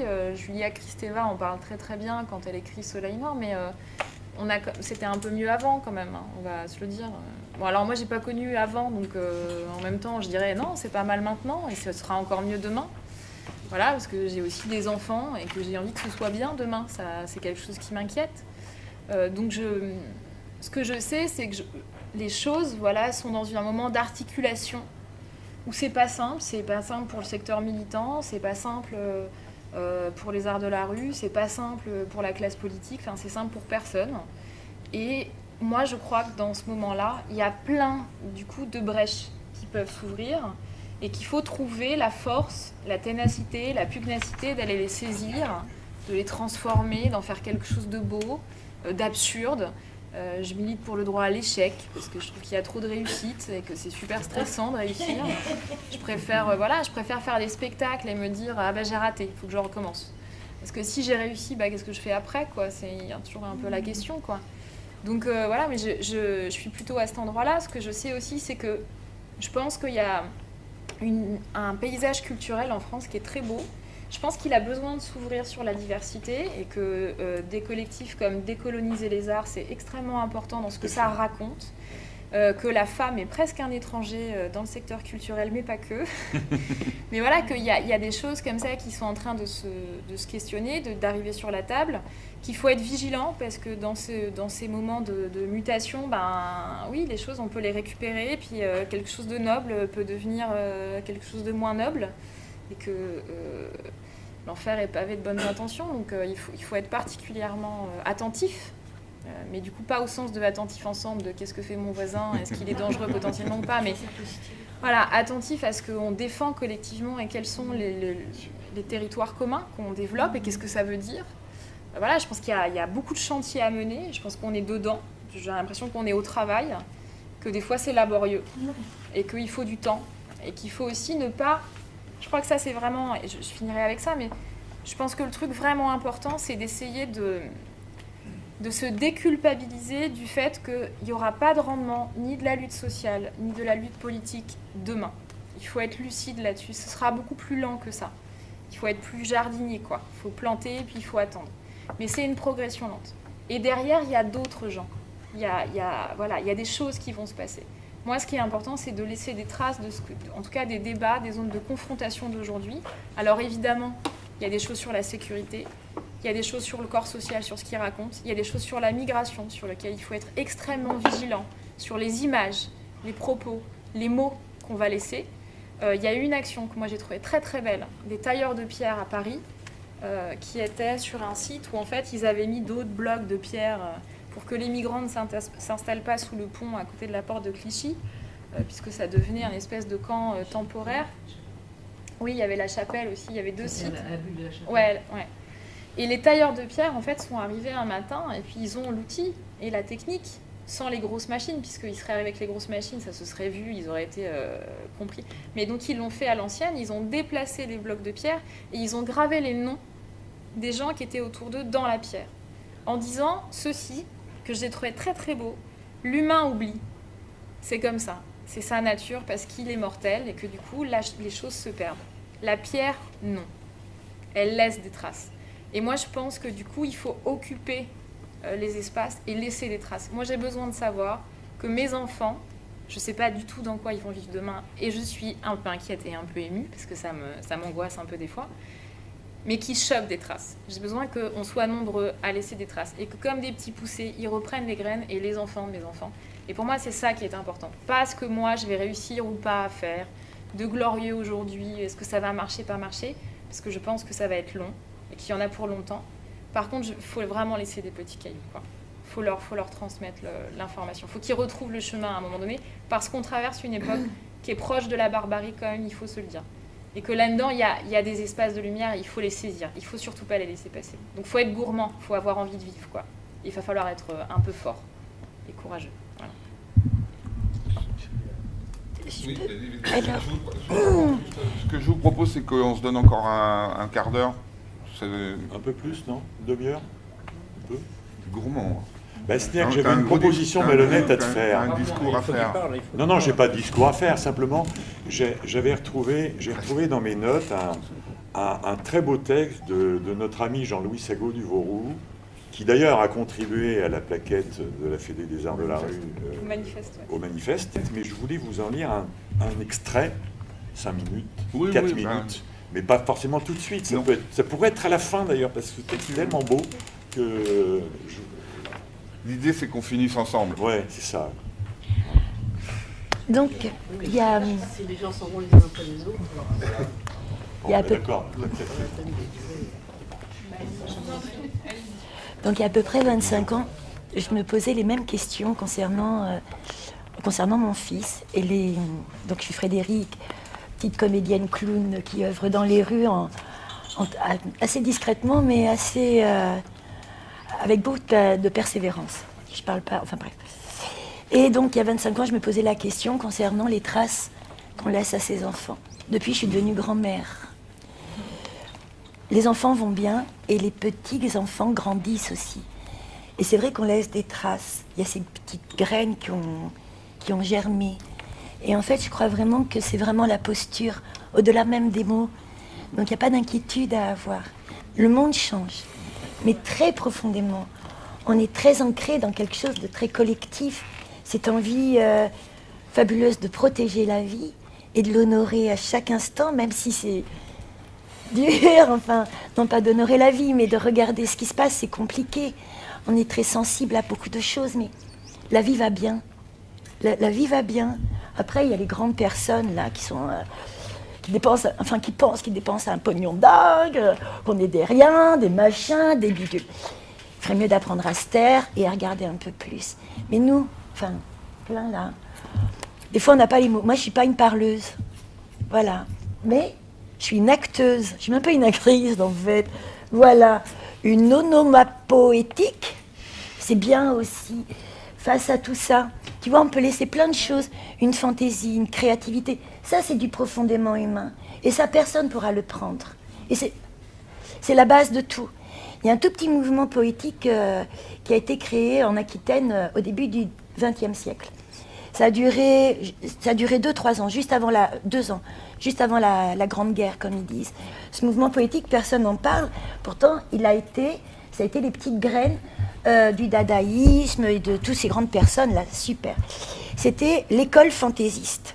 Personne ne parle de la fantaisie. Ah, la fantaisie, c'est rien la fantaisie. Pourtant, la fantaisie, c'est la base de tout. C'est un état d'esprit. Bref, faut pas s'inquiéter. Enfin, se poser plein de questions sur ce que l'on est, sur ce qu'on transmet, sur ce qu'on dit aux uns, sur ce qu'on se dit à soi, sur ce qu'on fait avec ses mains quand ça passe par la tête et le cœur. Et la vie va bien. Voilà. Bon, j'ai bien fait d'arriver en retard. C'était pour répondre à monsieur, moi ça m'a interpellé, parce que le monsieur il est venu suite à un tract, et puis fin de la fête, etc. Je trouve ça intéressant de revenir à ce qui nous a réunis ce matin. Et je ne sais pas si ça répond, mais moi j'ai eu la chance, comme disait aussi monsieur, de travailler sur un festival à Madagascar. Et j'y suis allé pour participer à l'élaboration avec un institut français, etc. Et alors là, je vous parle même pas des règles de sécurité. Enfin, je retrouvais le théâtre de l'Unité avec des spectacles en Avignon. Enfin, je veux dire, à Mada, à Diego, voilà, on se retrouve dans un contexte où, je veux dire, voilà, cette dimension humaine où d'un seul coup, les marionnettes de Nanterre arrivent, où elles sont construites avec la population, où vous avez les gamins, mais je veux dire, ils sont en vous, avec vous, sur vous, partout. La vie est là, et vous jouez là, et pour ces gens-là, et où il y a même pas les barrières. La culture, elle est tellement universelle, elle est tellement forte, elle est tellement... que forcément, vous voyez, on est pauvres Européens, enfin, moi je me dis, on est triste d'auto-censure, on est triste avec nos codes, avec nos certitudes, ou nos doutes parfois. Et moi, à l'inverse, je pense que si tout bouge, enfin comme disait Einstein, si tout bouge, rien ne bouge. Hein, enfin, c'est-à-dire qu'à un moment donné, oui, la mouvance du monde, mais oui, il y a eu Fellini, je veux dire, qui décrit la décadence. Voilà, on est dans cette décadence-là humaine, parce qu'on se cherche, parce que l'humanité se cherche elle-même, je pense. Mais voilà, nous, qu'on soit artiste, qu'on soit à la place où on est, effectivement, je suis d'accord avec vous, c'est chercher toujours cette petite lumière qui va faire qu'ensemble, on va construire ou tisser quelque chose. Mais la vigilance, elle est elle est surtout dans la résistance. Je ne sais pas comment le dire autrement, mais dans la résistance collective, on n'a pas le choix. Parce que le rouleau compresseur, il est comme disait Jacques, il est au-delà.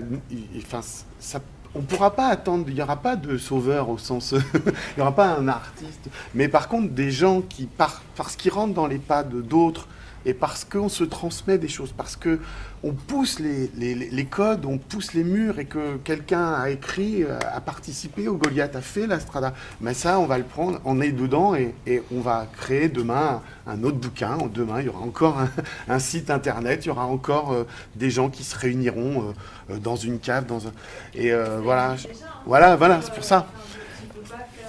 Je pense que c'est tout ça qui compte, qui est important. Voilà.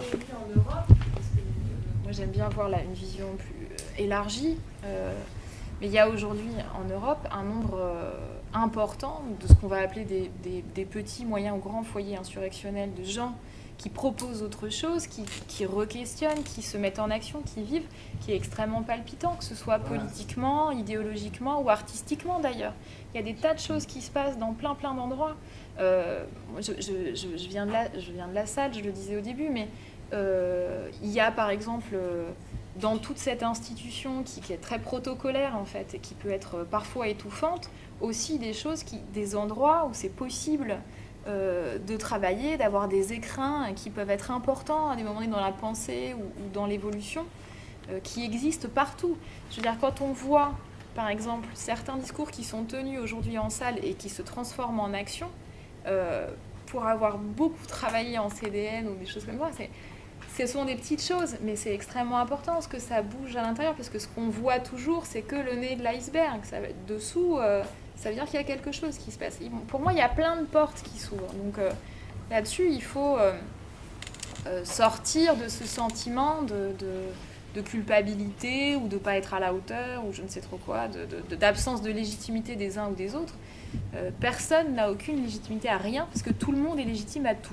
Donc partir de là, c'est chouette, quoi. Il n'y a pas de problème. Et ça, c'est super important de juste le rappeler. C'est pour ça que... Il faut que la fête continue. Ah bah bien sûr que le point d'interrogation, la réponse est non. Voilà. Fermement, d'ailleurs. Vous vouliez intervenir? Oui, mais c'est simplement parce que, comme j'avais coupé la parole à monsieur, c'était pour dire aussi que cette question-là, moi, m'intéressait parce que ce qui m'intéresse, de toute façon, c'est de venir à des manifestations comme celle-ci, quel que soit qu'il y ait des plots ou qu'il n'y ait pas de plots. Moi, je viendrai, j'ai besoin de venir. Et ça, c'est la première chose que j'avais envie de vous dire. La deuxième chose, c'est que ce qui m'intéressait aussi de voir, c'est que de la même manière que je constate quand même que depuis, par exemple, les attentats de Charlie, que je trouve que chez les dessinateurs, il y a des choses qui ont bougé et qu'il m'arrive de ressentir que quelquefois, il y a de la retenue. Ça m'intéressait aussi de voir, au travers des spectacles auxquels je pouvais assister, quelle était la teneur et quelle était effectivement la vie des artistes tout de suite dans la société qui est la mienne et dans le pays qui est le mien.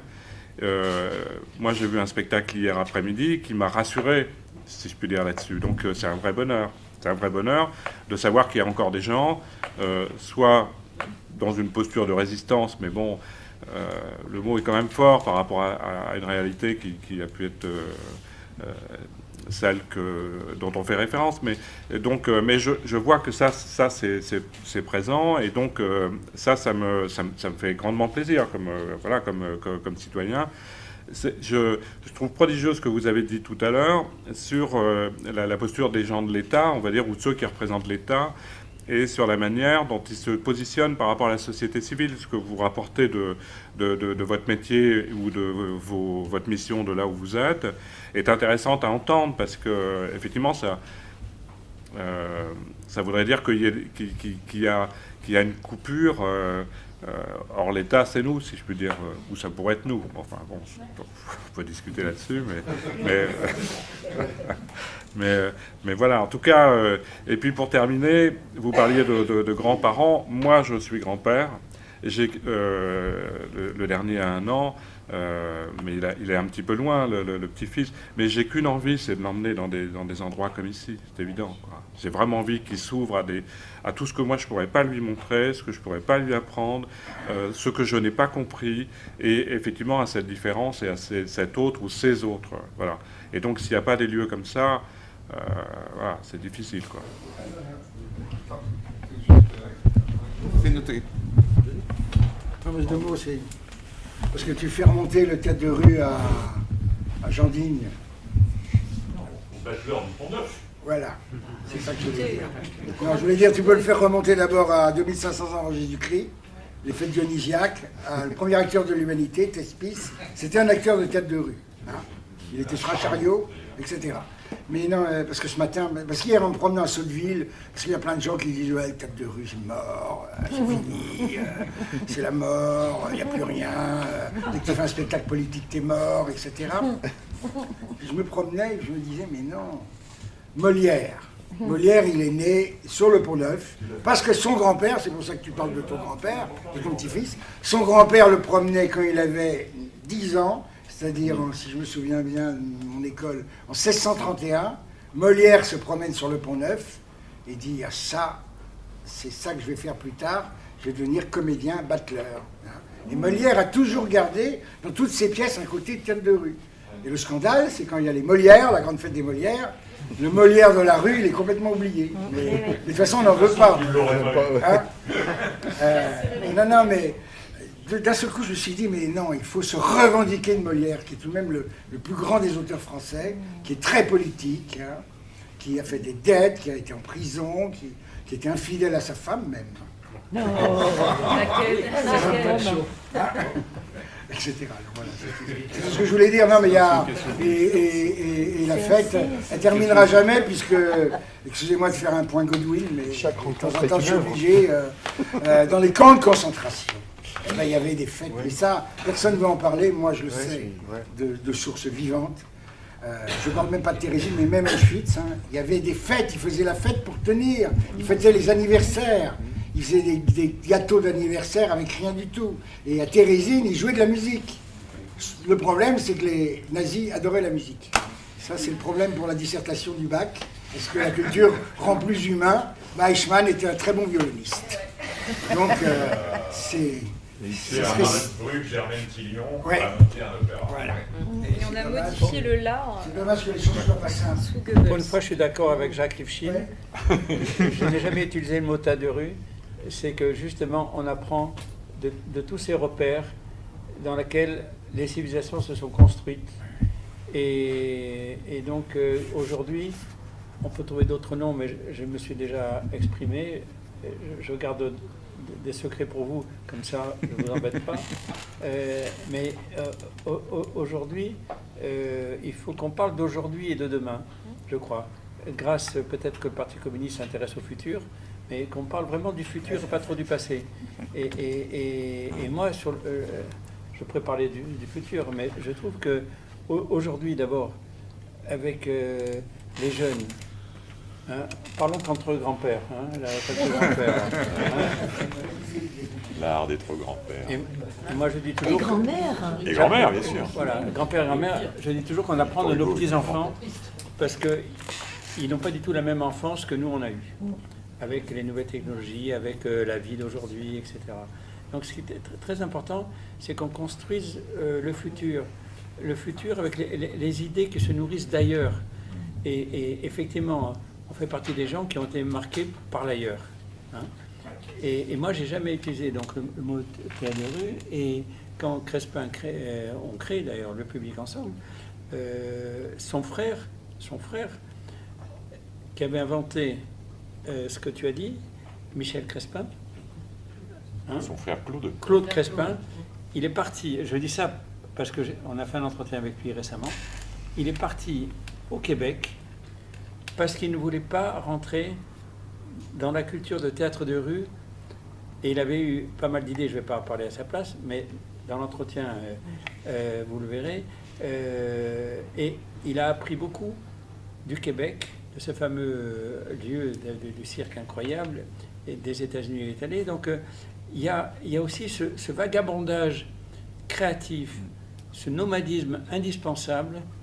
Et le plus beau cadeau, après j'arrête, hein, comme je parle de ma fille, le plus beau cadeau que j'ai fait à ma fille pour ses 30 ans, elle me dit, bah, papa, je sais plus, bah, je t'ai fait connaître 30 pays, je t'ai amené chaque fois.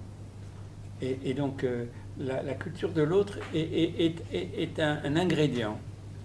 Mais dans l'autre, c'est pas simplement le fait d'aller dans les pays ailleurs, mais c'est que l'autre, il est ici aussi. Il est ici.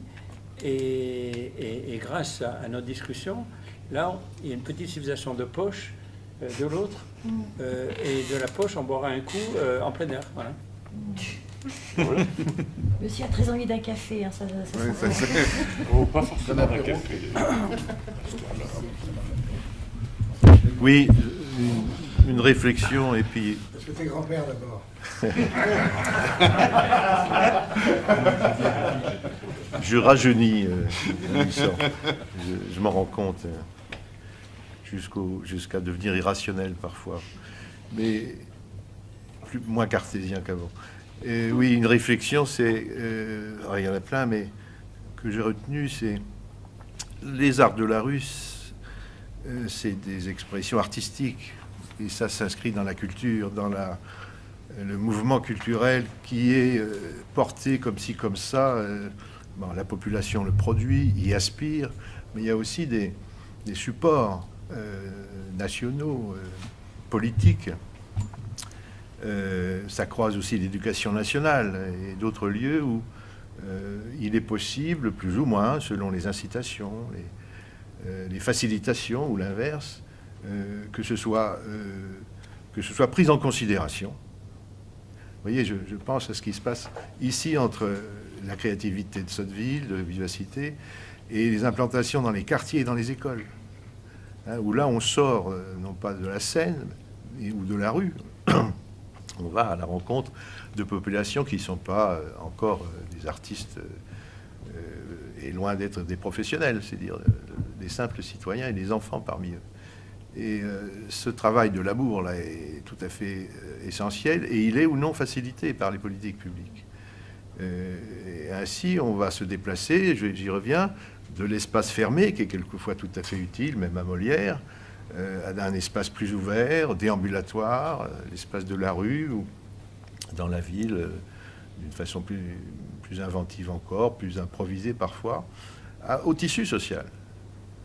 Et je pense qu'il est souhaitable de dire ça, de ne pas isoler. Enfin, on parle du théâtre, de l'art de la rue, on s'est choisi un sujet délimité, mais je voulais indiquer qu'il s'inscrit dans un empilement de contextes qui peuvent se nuire les uns aux autres. Ou, bon, autre chose, je vous rejoins quand vous parlez moi je dirais que ça, une perception que j'ai d'une évolution idéologique, la mienne, d'autres, que la révolution à laquelle j'aspire peut-être sera lente. En effet, j'ai cette idée-là pour 1000 raisons, mais c'est une perception aussi, et qu'en effet, et qu'à cet égard, les efflorescences d'initiatives multiples, je crois vraiment ça, hein, et qui quelquefois s'institutionnalisent, mais d'autres fois non, qui partent de toute façon. Il y a des professionnels, c'est vrai, qui sont à considérer, mais ça part d'initiatives quelquefois très locales, d'une famille, d'un quartier, d'un terrain de pétanque, ou ça peut partir du sport ou de je ne sais quoi, et aller vers une sorte de production socio-culturelle qui lie à la fois le groupe un petit groupe éventuellement à une ville, et au-delà, qui va rejoindre en effet des apports venus d'autres nations, d'autres cultures. Et l'idée que je voulais soulever, c'est qu'il m'est venu qu'il y a aujourd'hui une autre rue qui commence à prendre beaucoup d'importance dans nos sociétés, une rue ou un courant fort. Entendez ça, vous le savez bien, c'est ce qui se passe sur les réseaux sociaux. Voilà une rue de communication, une rue de création possible, où nous n'avons pas encore pensé à investir ce lieu-là. C'est pas une décision qui se prend comme ça dans une table ronde, mais il y a un laissé-pour-compte de cette nouvelle rue de la communication, qui serait un appel à la créativité. Alors, comment faire du théâtre de rue dans un espace confiné, dématérialisé, tout ça est à penser, mais pas moi, mais nos gosses, ils sont là-dedans, quoi. Hein, Là, c'est le grand-père qui dit non, ça ne m'intéresse pas, mais je sais qu'il va falloir aller regarder là-dedans et être créatif et y apporter, faire des festivals du smartphone. Voilà ce que je voulais dire. Il y a un espace à regarder. Complètement. Les décors ne sont pas là. Et pourtant, il y a quelque chose qui existe fortement, qui est investi en pratique, dans la réalité. Je suis d'accord. Alors, deux choses. La première, c'est qu'il se passe des choses. Il y a déjà des... Ah ouais, il y a déjà des initiatives, notamment, par exemple, sur des territoires où les pratiques d'art de rue ne sont pas possibles, par exemple, où les espaces publics n'existent pas ou peu. Alors, c'est ce qu'on peut voir avec l'Afrique du Nord, c'est ce qu'on a pu voir avec l'Inde ou l'Asie, par exemple, où il y a des initiatives qui sont portées sur le numérique, qui sont parfois extrêmement intéressantes.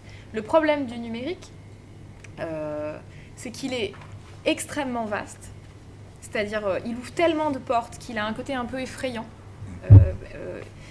qu'il est difficilement cadrable, contrôlable à plein d'égards, si ce n'est en devenant Big Brother totalement effrayant. On a l'impression qu'il est tout l'un ou tout l'autre et du coup, il faut arriver à jongler là-dedans.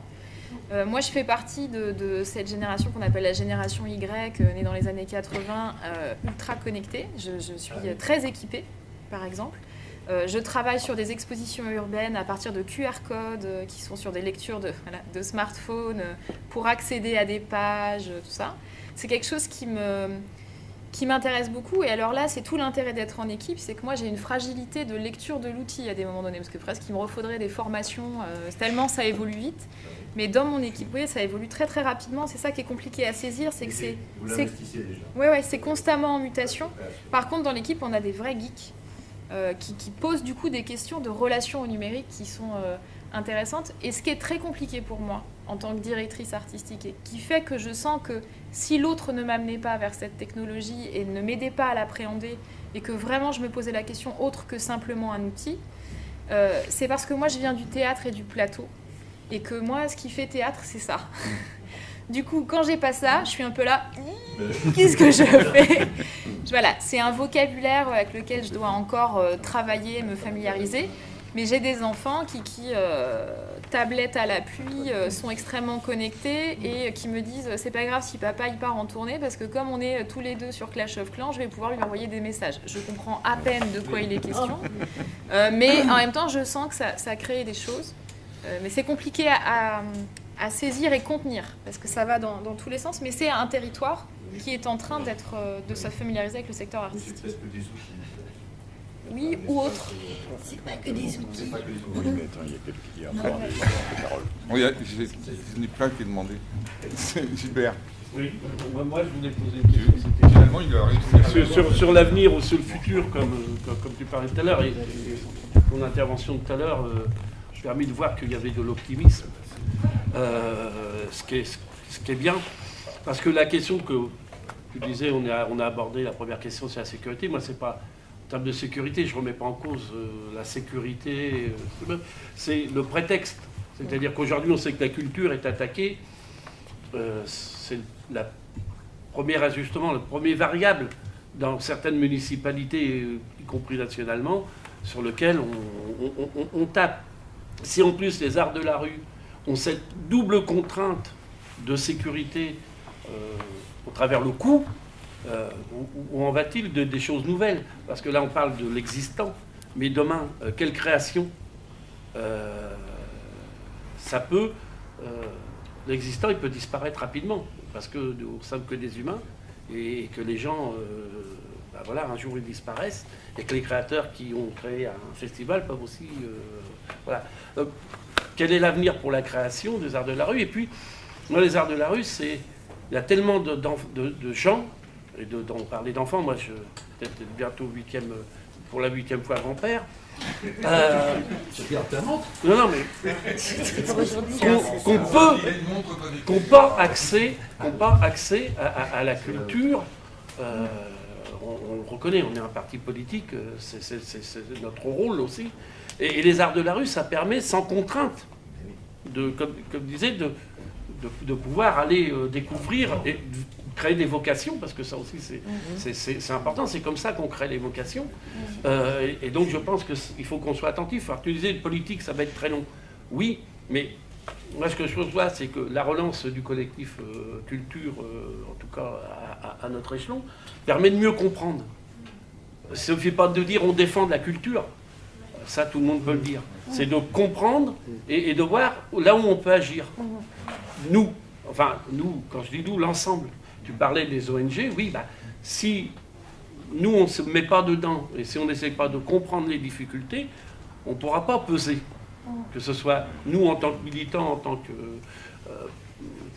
civils, si je peux le dire comme ça, ou sur nos élus. Parce qu'on a un certain nombre d'élus et on a tellement le nez dans le guidon aujourd'hui qu'il y a des choses sur lesquelles on peut passer à côté. Et donc, on est un peu d'alerte, je ne sais plus comment, voilà, je perds le fil aussi, ça c'est des fêtes des grands-pères. Mais voilà, les faiseurs d'alerte, parce qu'il y a vraiment besoin d'être attentif. Il n'y a pas péril en la demeure, mais je pense qu'il faut rester attentif pour la mobilisation. On est sous la banderole aujourd'hui des cheminots. Parler culture avec les camarades et parler de ces questions-là au moment où ils sont en grève, c'est pas forcément ce que les gens ont dans la tête. D'ailleurs, il y a une banderole qui a été voilà, c'est pas le mauvais moment. Voilà, mais c'est pas le mauvais moment. Je sais qu'ils devaient intervenir hier sur ces questions. Voilà, ils sont intervenus. Voilà, et puis souvent, puisqu'on est dans mai 60, enfin dans la commémoration de mai 68. Mai 68, ça a aussi permis de faire rentrer aussi la culture dans les entreprises. Et ça, voilà. Et ça, je pense qu'il faut pas l'oublier. Je pense que c'est très important. Et Juin dans la rue pour le Havre, chacun aussi se rappelle de cet événement qui avait une grande importance. Voilà.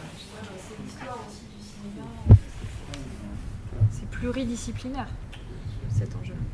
Donc, il y a plein de trucs sur lesquels je vais intervenir. Donc sur le principe de la culture des arts de la rue. Plus fort. Excuse-moi. D'habitude je parle très fort, mais c'est parce que hier soir c'était un peu la fête. Donc sur les cultures de l'art de la rue, si j'avais pas vu la cité, je ne connaîtrais pas le principe des arts de la rue. Pour moi, les arts de la rue, c'est un peu la liberté en gros. Il y a plein de libertés, il y a plein de choses que dans un théâtre on ne voit pas et que dans la rue on va voir.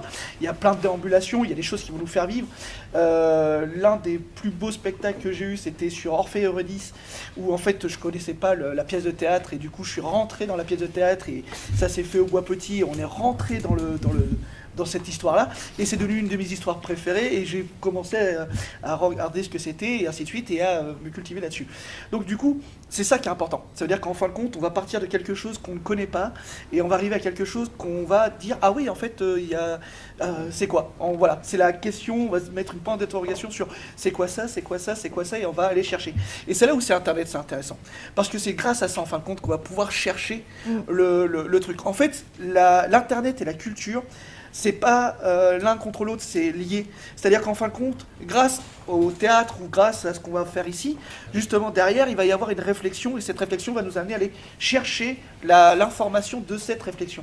Et l'Internet, justement, nous ouvre aussi une autre porte, c'est celle de... Aujourd'hui, on peut filmer en direct. On peut être en direct, on peut être en live, une personne peut se retrouver à Paris, et on peut se retrouver en train de filmer un spectacle au même moment. C'est-à-dire qu'il y a des gens qui peuvent se retrouver en direct, se dire, tiens, je suis dans le train, je vais regarder ce qui se passe à Vivacité. Et boum, ils vont regarder un spectacle. Et boum, ça va déclencher énormément de choses. Aujourd'hui, je pense que l'Internet nous ouvre des portes énormes, et sur beaucoup de choses, que ce soit au niveau politique, que ce soit au niveau de la culture, que ce soit au niveau... Après, le problème de la culture, c'est toujours la même chose, c'est-à-dire que on va essayer de se mettre au niveau, et au-dessus, ils se mettent aussi à niveau. Donc voilà, donc on a du mal à se... c'est toujours compliqué d'essayer de les rattraper, et en fait, on a du mal à les rattraper. Mais du coup, ça nous permet... En fait, il n'y a peut-être pas à les rattraper. Oui, mais des fois, voilà, des fois, à un moment donné, on abandonne. Enfin bon, voilà.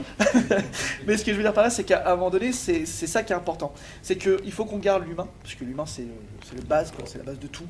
Et qu'il faut qu'on garde ce genre de spectacle de rue qui c'est pas pour rien qu'il y a toujours autant de monde, c'est pas pour rien ça a aussi un moment de retrouvailles, parce que hier soir, c'était le moment où on retrouve toutes les personnes qu'on a connues au collège, et puis voilà, on a la trentaine, du coup on se retrouve tous, et puis on découvre tous qu'on est plus ou moins toujours pareil, quoi. Mais voilà, et c'est ça qui est important, c'est parce qu'en fin de compte, c'est le point, pour moi, l'université, c'est ce point vivant. C'est-à-dire que c'est le point où ces 3 jours Je sais que je vais retrouver des gens que j'ai pas vus depuis des années.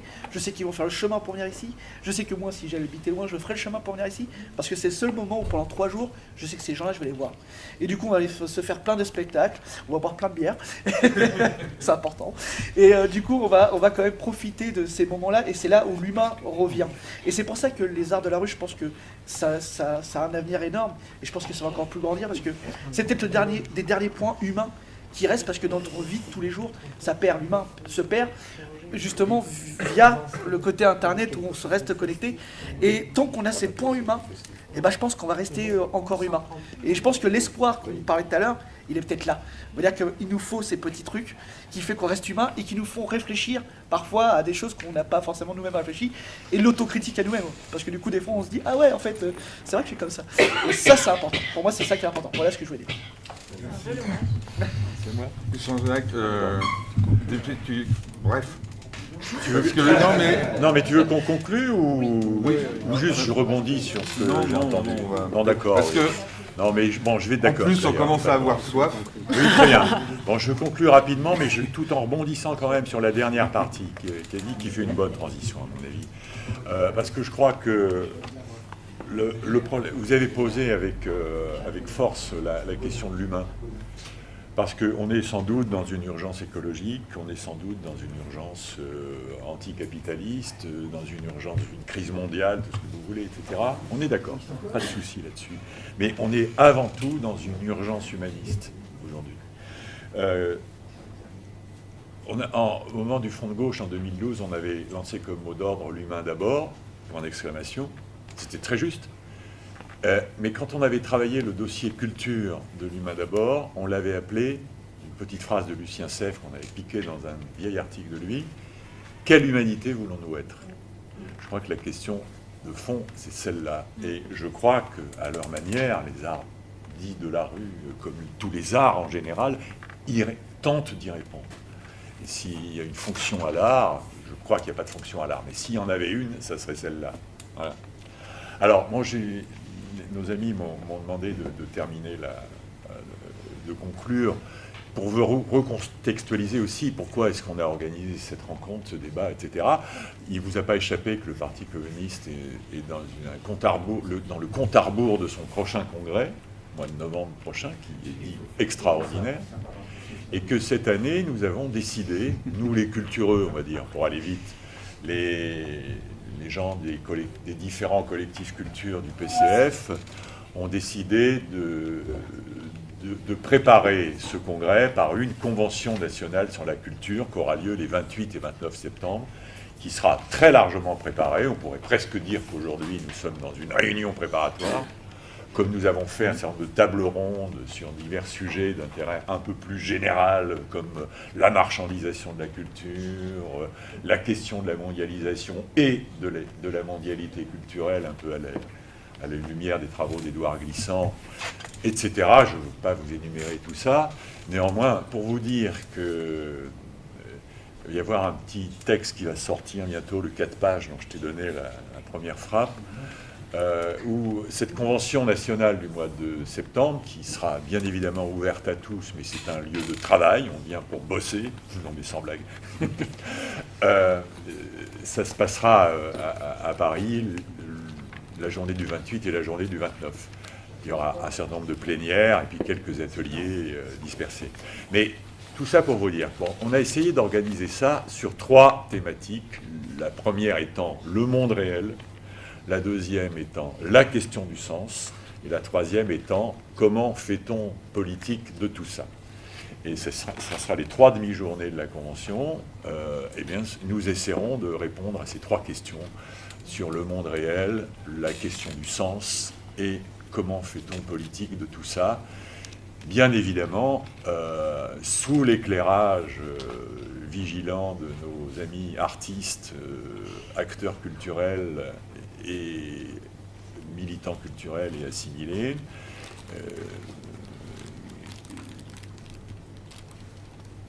J'ai fini. J'en tombe de la chaise. Vous m'avez dit de faire court. Mais je vais. Alors attendez, juste un truc quand même. C'est marqué. à 28-29 septembre, espace Niemeyer, 1 place du Colonel Fabien, 75 019 Paris. Non, mais ce que je ne vais pas vous lire le texte de Jean-Louis Sago-Duvaureau de tout à l'heure. Je vais juste vous dire, c'est le post-scriptum qu'il a fait, qui fait exactement 5 lignes, qui lui rebondit tout à fait sur ce que vous disiez sur l'Internet. Codicille. J'aime aussi les nouvelles rues. J'aime aussi les nouvelles rues ouvertes par Internet. Rues virtuelles? Non, pas du tout. Très réelles, à leur façon, bien sûr. Pas solides, pas minérales, fluides, certes souvent contaminées par l'esprit marchand, l'esprit privé, obscènes souvent à cause de cette confusion, mais fluides, avec tellement de failles, de fuites, que l'esprit marchand n'aura jamais assez de rustine pour les colmater. Un tsunami possible de l'esprit rue, de l'esprit public, point d'interrogation. C'était Jean-Louis Sago-Duvaureau.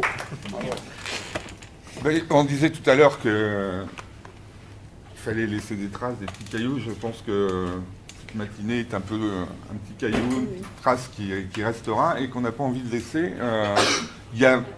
On l'a dit tout à l'heure, tu l'as dit, il y aura le congrès, donc la convention, des choses qui vont se passer, mais nous, ici, localement aussi, on continuera à organiser assez régulièrement des petites tables rondes, même si elles sont rectangulaires, comme je disais tout à l'heure. Et et puis, je pense que, sans m'engager au nom de tout le monde, mais je pense que l'année prochaine, pour Vivacité, on sera encore là. Et on proposera aussi une autre rencontre sur un thème qu'on choisira d'ici là. Et puis maintenant, je vais vous inviter à boire un verre ensemble. Bah oui. C'est la moindre des choses. Merci à vous. Merci. Merci à vous. Futuracité. Futuracité. Ah oui. Voilà, tu notes ça, Futuracité. Oui, on note, oui. Ça s'appellera Futuracité. Ta Vivacité. L'année prochaine. Oui.